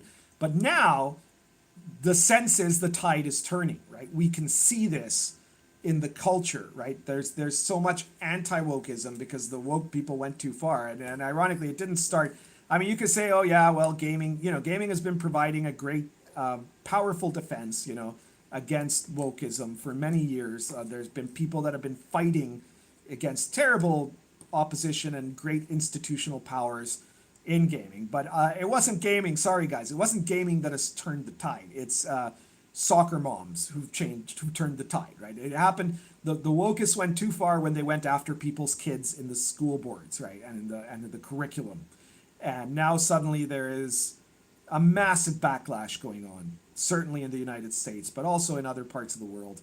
That is, you know, people who thought that this would never really affect them because they were never going to say something kind of offensive on Facebook or something like that. They thought it wasn't relevant to them. You know, I'm not a Trump supporter. I'm not one of these loudmouths on YouTube. You know, I'm not a Ben Shapiro or something like that. So why should I be worried? I'm just going to stay quiet and let these people do their stupid thing, right? And then suddenly the wokists started saying silence is violence and we are going to force you to agree. And what's more, we're going to force your children to agree. We're going to turn them against you, right? And then that's when the whole thing starts to go sour for them, because now you have them kicking out the entire school board of the entire board of the biggest school board in San Francisco, right? Like when San Francisco parents, because you know how liberal you have to be just to breathe in San Francisco. You know, when these people have said, "I am sick of this liberal bullshit," you know, that's when you know you've lost it, right? It's like if you've lost San Francisco, you have lost the war, my friend. You know, like there's no other line of defense for you after that. But maybe Portland, I guess. But really, you're doomed. You know, so. And this backlash has started to show also in other media, right? Like suddenly you have corporate executives that before that would have been too afraid of being canceled, suddenly stepping forward and saying, you know what? We're going to cancel all of these TV shows that don't make money, right? So, you know, we don't care that you're trying to convince us that, you know, Batwoman has some kind of redeeming social value when only 120 people watch it every night. So screw you, you're canceled, right? All of this is canceled, right? And that's starting to happen at a very big scale because it's not happening just in one place. It's happening in multiple places at a time. Now, not everybody, that shift hasn't fully happened everywhere, right? Disney is still producing woke crap, but you can see the writing on the wall. You can see that this is really starting to turn in a way that is going to be very difficult for it to be turned back, right? There's going to be a big backlash to this, and there's going to be a focus on doing stuff that people actually want, in terms of media stuff that people actually want to see. And similarly in legislation and things like that, saying, that, well, we're actually going to make sure that the legislation of education reflects what parents actually want for their kids and not what some kind of gang of weirdos want for other people's kids, right? So, this is going to be happening, I think, at an accelerating rate. I had been expecting this backlash to happen for quite a while. I had predicted at one point that it was going to happen in 2021, after the 2020 elections, but really I think that the COVID pandemic ended up delaying that whole process. It allowed for an extension of that. But now that that's kind of out of the way, I think that you're going to see this happening. I'm not saying that this is the end. I'm not saying it's going to, that in a year from now, there's going to be no wokeism. That's not what I'm saying. But I am saying that I think you're seeing the turn of a tide here. And it's going to start going really strong into another direction. And that's going to accelerate more when, if Sony and Paramount or Warner Brothers, or whoever, Sony and Warner Brothers, who are now saying we're only going to make shows and movies that people actually want to watch. We're not going to be doing stuff just for diversity's sake or products that don't sell because we're trying to push some kind of an agenda. We're going to focus on profit. If they start much bigger profit in sales than what what Disney is doing, Disney's going to change too, right? They're going to have to, because the secret of the racket is that it only works if everybody's in on it, right? So if everybody's determined to lose money for the sake of wokeism, then that works. But as soon as one person says, you know what? I'd rather make a lot of money, unless all those people can take that one person down, which was something that was happening for a while because of the level of power that they had, then, if they can't take them down, suddenly the game's over. Because if you don't change, then that guy's going to eat you alive, because he's actually going to be doing things for the right reasons, I think, ironically, one of the things that is going to be a big help in killing wokeism is the terrible, terrible economy. So thank you, Joe Biden. For once, inadvertently, of course, he's done something that has at least got a silver lining to it, even as people are struggling to fill their gas tanks or buy baby food, because it's one thing to squander money in times of large-scale prosperity, and it's very much another thing to squander money when everything is down, right? When sales are down, Now, like Disney, Hasbro is not yet showing any signs of giving up on wokeism. I think that Wizards of the Coast in particular is likely to continue producing woke products for some time. However, with the economic downturn, if people suddenly start having to think a little more carefully, because it used to be, when the times when were good, when Trump was president and people were making a lot of money, it didn't really matter. You could be like, well, this D&D book, it's not like the other ones. It's full of woke crap, but I'm a nerd, so I have to have the whole collection. And so I know there's stuff here that's going to piss me off, but I'm going to buy it anyways because I'm just so obsessive about it. So you're going to spend the money and buy it, right? But if suddenly you have to decide, well, do I want to buy the latest woke garbage from Wizards of the Coast, or do I want to buy this really awesome source book on the Crusades and the Silk Road that have no wokeism in it? It's not anti-woke, it's just a gamer's product. It's just something that's there for gaming, and it's really great.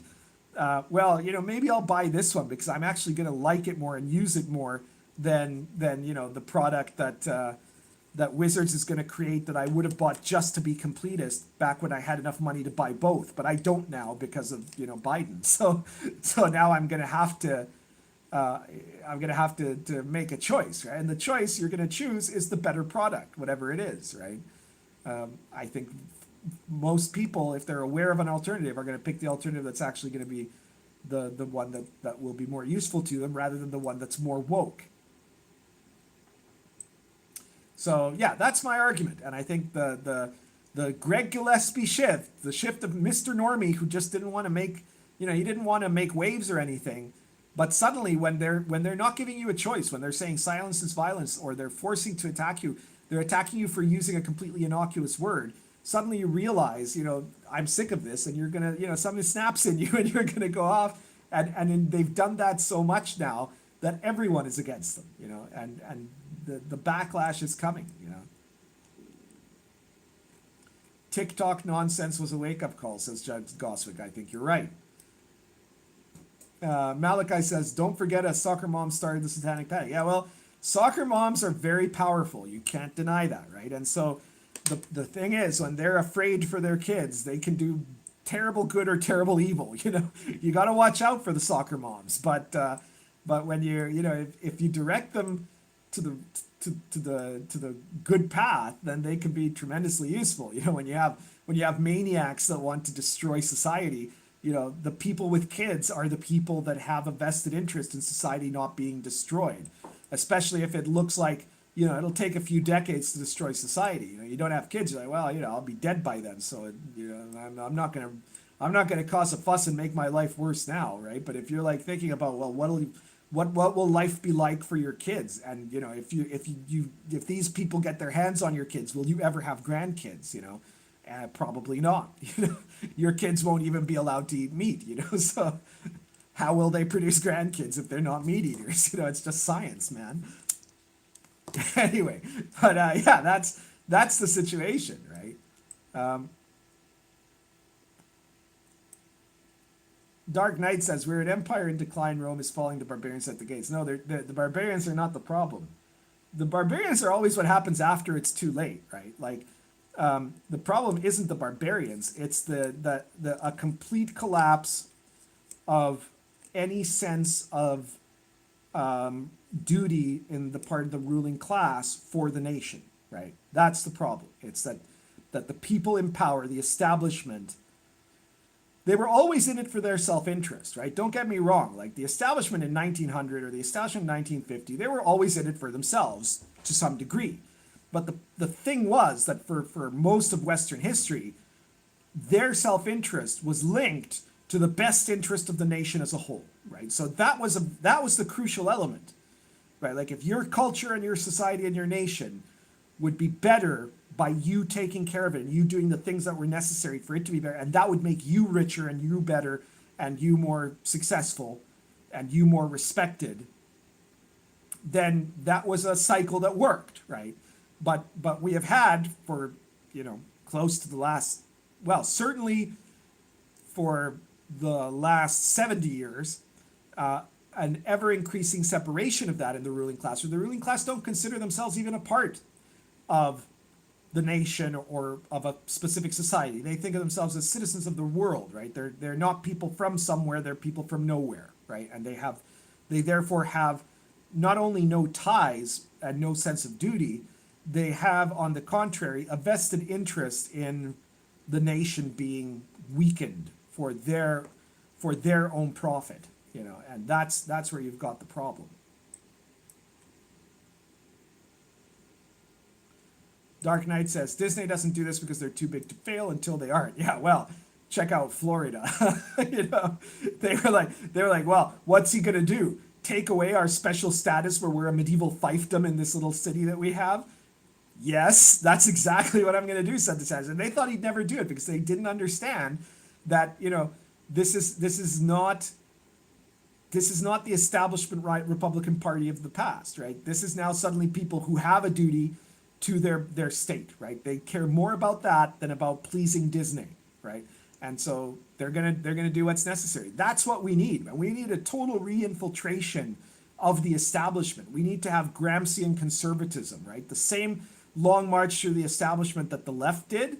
We have to do that long march into the establishment with a wrecking ball, of course, right? Like we have to tear down the public education system and then replace it, though, with something that is open to the concepts of liberty, right? We have to tear down the public institutions, the bureaucracy, and replace it with something that is more amenable to individual liberty and to freedom and to the protection of those liberties and equality, right? And we have to encourage people on the right to become teachers, to become university professors, to become civil servants, stuff that usually if you're on the right, you don't think of as things on the right. So hell, to become environmentalists, right? One of the biggest failings of the left has been that they completely abandoned the entire argument of environmentalism except for negation, right? So what you have is you either have the choice of following these guys that say, environmentalism is real and there's a problem and the only solution is world socialism, or these people that say none of it is real, burn down forests and dig baby dig, right? So that's not the right approach, right? The right approach is to say, look, there are some things that are real, some things that may or may not be real, some things that definitely aren't real that these people are saying. The real problems are the problems that we can see immediately before us, and we should do something about it. And we should do something about it based on capitalism and innovation, based on public service and volunteering, combination of all those sorts of things. Find solutions, new solutions to these problems in a way that functions with our society rather than requiring the dismantling or the takeover of our society.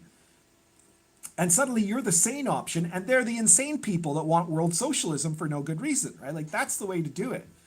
We need to make, like, the problem is this is hard work, and conservatives don't really like that. They want to mostly just be left alone. But look, if you don't do this, you'll never be left alone, right? So you have to find people that are willing to do this sort of stuff, and to do a reverse takeover of society, to shift things back.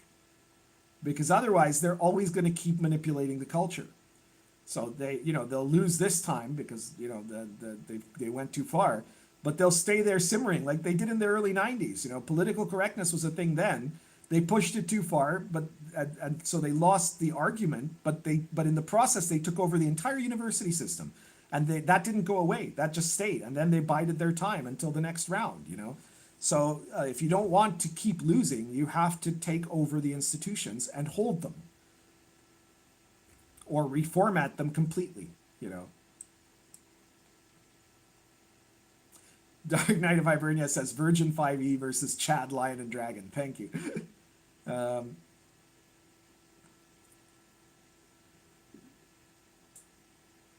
Moldvay says, is BroSR antagonism just kayfabe or is it genuine gripe? I have no idea, really. I think it's a mix of both, probably. Just ridiculous people. Chev says, eat the bugs. Yeah.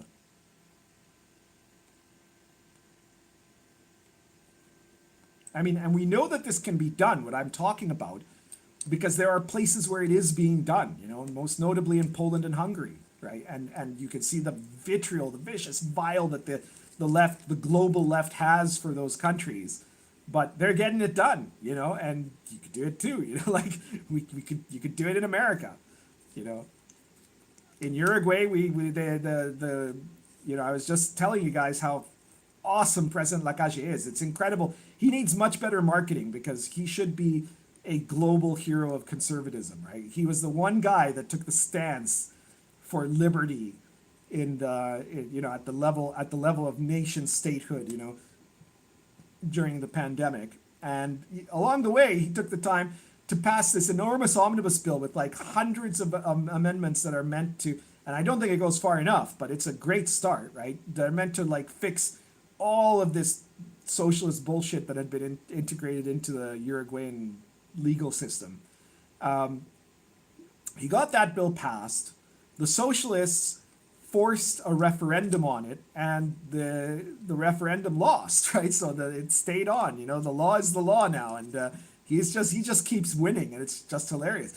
During the pandemic, the socialists said, I think I've told this story before, so some of you may have heard it, but this is a real story, right? The socialists said, well, we have to protect the most vulnerable people in society, and so to do that, you must impose a wealth tax, or else people are going to die, right? And President Lakache thought about that. He said, yeah, you know what? You're right. I will. So he passed a wealth tax of 30%, but only on civil servants, and only on civil servants that make more than 100,000 pesos a month, which are basically all of the managers and the union bosses, all the socialists, all the high-ranking socialists were suddenly given a 30% salary cut that went to the government, and they were furious about it, right? But then the more that they complained about it, the more everybody else is looking, wait a minute, you sons of bitches, like the average salary here, I think is like 20,000 pesos a month, and these are people that are earning 100,000 or more pesos a month, right? And they're going, you guys are claiming that this is wrong, like you assholes who live off the public teat and barely do any work and get paid hundreds of thousands of pesos for it. And, like it made them look so bad. It was just the most brilliant chess move, it was a 4D chess move, though. It's just so amazing. I'm never going to get over that. That was the first moment I looked at him and I said, oh my God, this guy's really, really amazing, I have never had any big support of any of the political parties here, but now I'm very solidly behind President Lakache. I think that him and DeSantis should sit down, have a long talk, and compare strategies,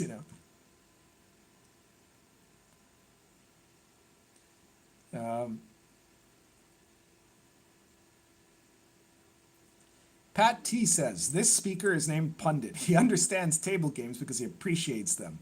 There's a discussion surrounding these games, and Pundit discusses them using common sense. This is correct. Thank you, Pat.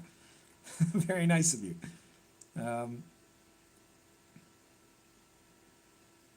Dark Knight says, the right for environmentalism is nuclear energy. Yes, but it shouldn't just be that. There was a time, the Green Revolution was, like Norman Borlaug, that was part of environmentalism, right? It was an environmentalism was meant to say, how can we reduce mass starvation and the damage that causes, right? Reforestation, right? That's environmentalism too, cleaning up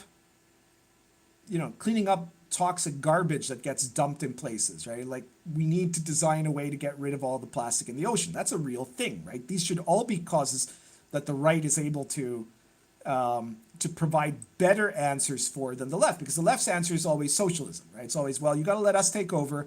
We've got to ban things and reduce your lifestyle. Your quality of life has to go down. You have to no longer get to eat meat except for bugs. You get a limited amount of electricity and running water per day, right? We're going to have to keep reducing until you're basically back to living at pre-industrial levels, except for us in the upper classes who get to keep flying around in our private jets,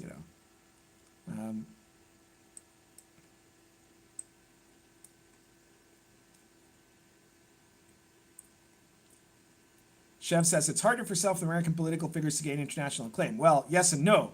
Because anytime there's some political figure, the most famous Uruguayan president internationally ever was Pepe Mujica. Why? Because he was a former communist who murdered people and, supported terrorist acts and tried to create a communist state in Uruguay. And then he spent 14 years in prison for his crimes. And then he got out and suddenly they were presenting him like he was Nelson Mandela, right? And he got interviewed by the BBC. There were all these, the poorest president in the world and all this bullshit about him, So if it's a left-wing South American political figure, they get tons of acclaim, right? Even, Chavez. You had the BBC spent decades protecting Chavez, right? So did CNN and the CBC and, all of the left-wing media because he was left-wing, right?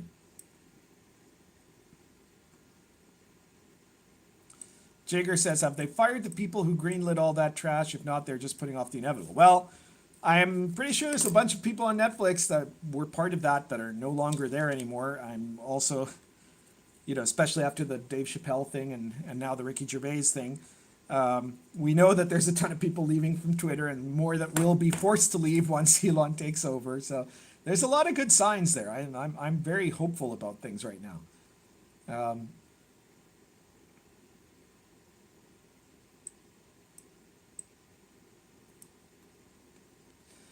Jagger says, they are still looking at a 2-3 year turnaround on non-work product to replace it. That's correct, right? Because remember, to make a TV show or a movie takes 2 to 3 years, right? And in fact, RPG products take a year or more, right? So even if everything ground to a halt right now and they started over again, it would still take time for that whole situation to change. So yes, that is a thing. We're still going to see stuff that is going to look woke. Now, I think there are things that were like at the beginning stages that just plain got canceled, right? For Netflix, for Warner Brothers. So there's stuff that was in the line that is no longer going to be in the line because they looked at that and said, no, we're not going to spend $100 million on this thing that is going to attract 15 people. It's going to get tons of great reviews and nobody's going to watch it and it won't make us any money.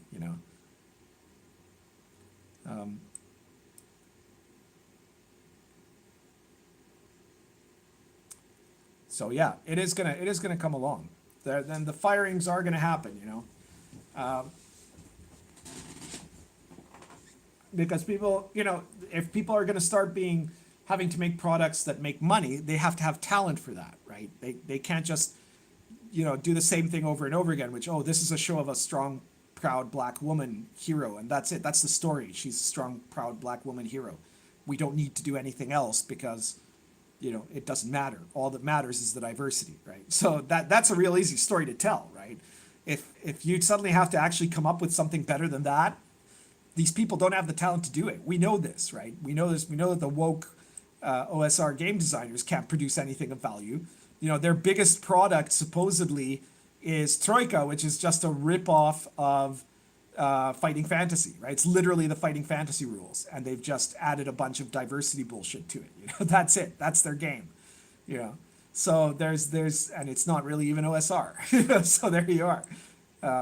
So it's they're not going to have the ability to do it if it's based on actual money making, and if it stops giving for a whole. The other part is that there are within wokeism there are different degrees, right? That there are the people who are wokest to survive, so to say, right? People who don't really believe it at all, but will always do the lip service of it because they don't want to be canceled, right? That's the most outer layer.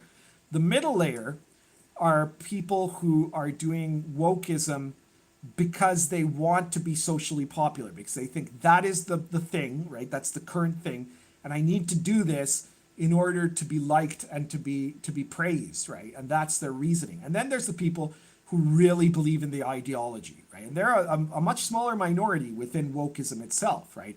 They're not doing it just for approval. They're doing it because they fundamentally despise humanity and want to destroy society, right? That's their goal, right? They want to replace it with a totalitarian socialist dream, where they're always the one that gets to be Stalin in it, right? But they never will be. But that's the thing. Every single communist actually wants to be Stalin. They're always assuming that the inevitable, communist dictatorship of the proletariat will be run by them and their friends, maybe, or maybe just them, probably, right? But it never will be, right? But that's how they operate. And the thing is, as soon as the tide turns on, as soon as there's a reasonable pushback happening against wokeism, the third layer, the outer layer, right, the one that is just people who say wokist stuff once in a while, just to pay tribute, to make sure that they're not the ones to be attacked, that's gone, right? That is going to be, they're going to disappear. They're going to stop doing that right away because they were only doing that because they thought they had to, right? But very quickly after that, you're going to see the people who were doing this basically for a sense of belonging and popularity, they're going to start abandoning it too. They're going to do it more slowly than the outermost layer, but they're going to start dissipating. And that dissipation will probably increase in speed as time goes on, because these are joiners, right? And if they realize, okay, so wokeism is no longer the thing, they're going to go off and go look for what the new thing is, right? And do that. They have no real moral alignment to wokeism, so to say. So what'll be left are the extreme guys, right? And those extreme people are the ones that really have to be, they have to be isolated from where they can do any damage whatsoever, right? They have to not be allowed to simmer in the institutions like they were last time. We have to learn from the lessons of the past, or else we're going to repeat all this again in a generation.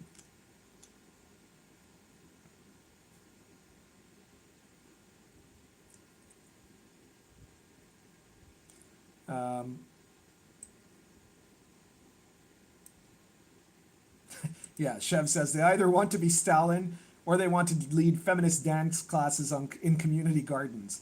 But someone has to work in the lithium mines, yeah.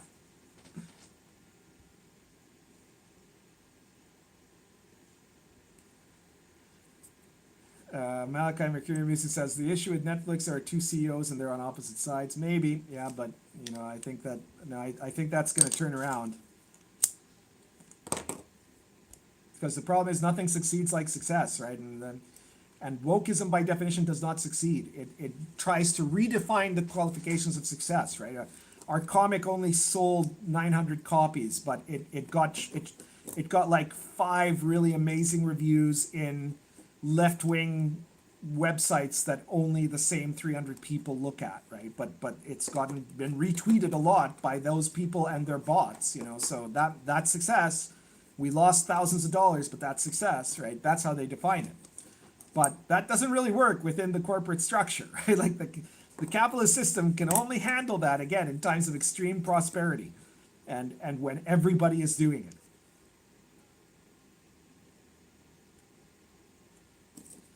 Pancho Gollin says, Sword and Caravan is beautiful, by the way. Wokism, no, I'm listening to it while reading it. Sorry, just slipped line there. Yeah, Sword and Caravan is beautiful. I can take no credit for that, right? The full credit to that goes to Mad Scribe Games. They did all the interior work. I just do the writing, right? But it came out magnificently pretty. You are not going to be disappointed. I've had a few people that have said, man, I wish I'd gone for the hardcover, you know? So, yeah, it's been really, really good. Anyways, I think I'm about ready to start wrapping up here. It's been more than 2 hours, and we've covered the 2 main topics. If you guys have any other last minute questions, I'll be willing to hear you out. And if not, it's been really great. Please subscribe to this channel if you haven't yet. Check out all of my products. Definitely Sword and Caravan, but also any of my other products. If you want to support me, we can't do super chat here because of my country, but if you want to support me, pick up one of my RPG Pundit Presents books, or buy Sword and Caravan, or Lion and Dragon, or Cults of Chaos, or any of my other books, Star Adventure. You're bound to find something you're going to like. Most of my products are not super expensive. The ones that are, it's because they're really worth it in terms of quality, or content, or size.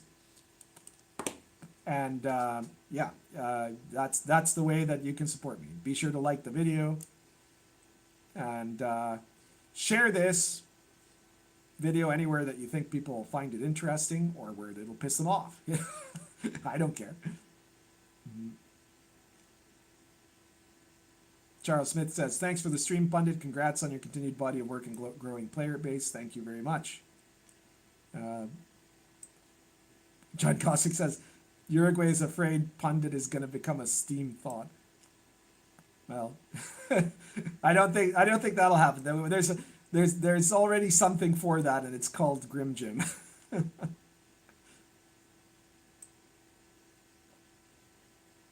Jager says there's a list of Pundit Presents medieval stuff not in the compilations yet.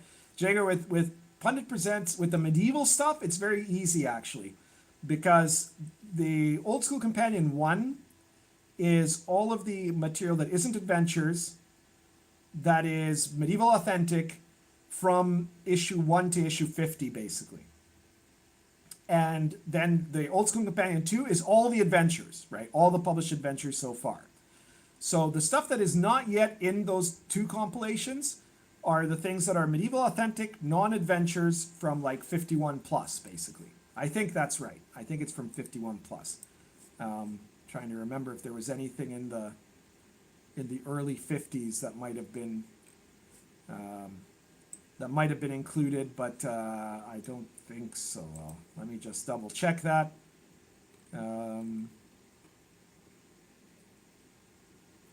So yeah, definitely 54 is not in the Old School Companion 1.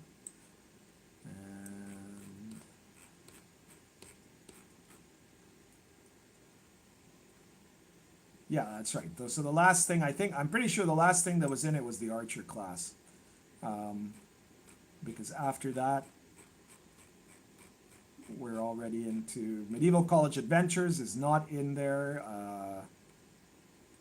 Expanded prior history tables, not in there. Medieval authentic enchantment magic is not in there. So medieval authentic glamour magic, miscellaneous medieval authentic spells.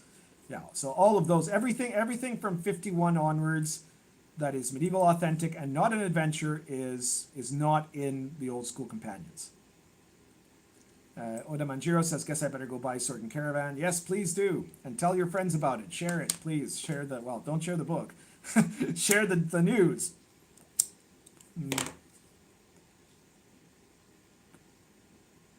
Scott Dendy says, can you please stream in 8K from now on to get the most out of all the on-screen action? Yeah, all that action of my books wobbling slightly as I press on my mouse. You know?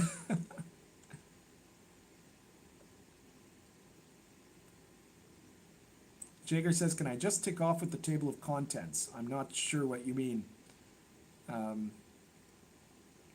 Malachi's Mercury Music says, can we get a meatball during the next stream? Well, like I said, it's really cold here right now. For those of you who know Celsius, it is currently 4 degrees Celsius today. And, you know, houses in Uruguay do not have insulation because they don't usually need it. It almost never gets this cold, right?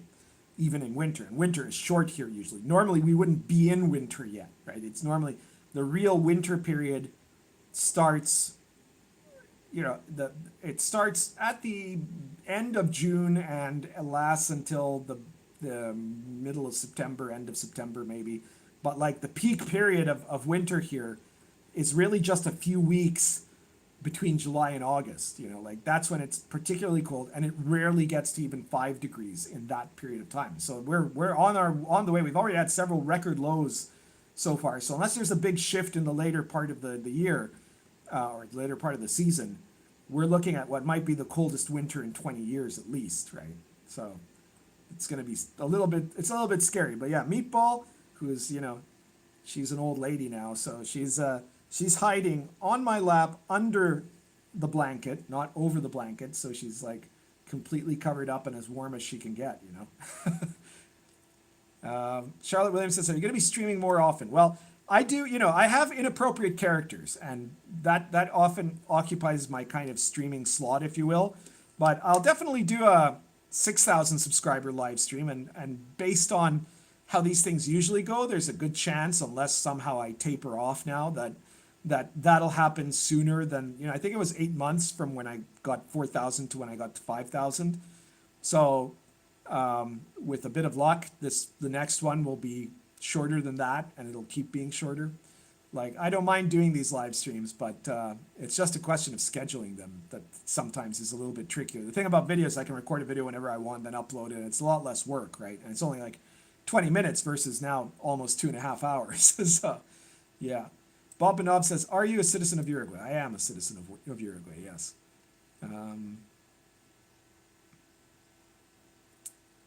Malachi's Mercury Amusing says, the stream halfway between inappropriate characters episodes would be nice. Yeah, I should do some more of that maybe, but it's just sometimes I've got like other things going on at that time, you know, like I've got a lot of activity, and also, you know, I need time to write my books, right? So I'm between writing RPG stuff, arguing with people on Twitter, doing my regular videos, and then my other activities that are not gaming related, you know. It's tricky.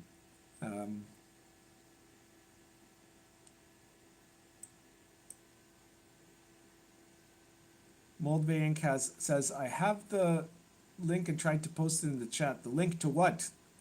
I don't know. I didn't see it posted. I think links by people who aren't the owner of the chat are just automatically removed. Darren B says, last winter was minus 45 back home, Pundit. Yeah, but you live in an insulated house with indoor heating, right? With like built-in indoor heating. We don't have that here. I've got a little heater next to me here. I've got blankets on, you know. I've got my cat hiding under there. Bob Manob goes, what are you smoking? Well, right now I am smoking a Lorenzetti, what's this? A Lorenzetti Hawkbill with Argento Natural.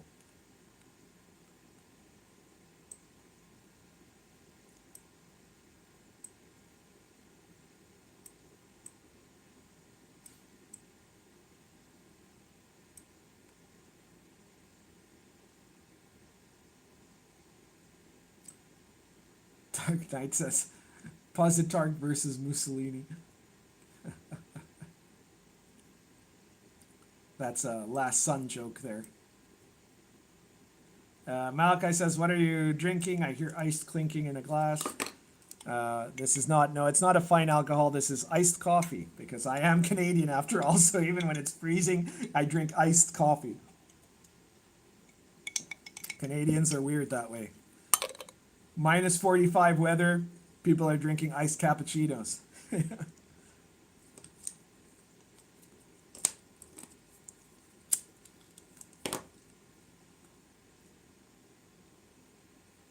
Anyways, I think I'm wrapping it up now, people. It's been a pleasure. Thank you so much. Thank you again to everybody who's subscribed and to everybody who buys my products. I am tremendously grateful. I know that you don't owe me anything, right?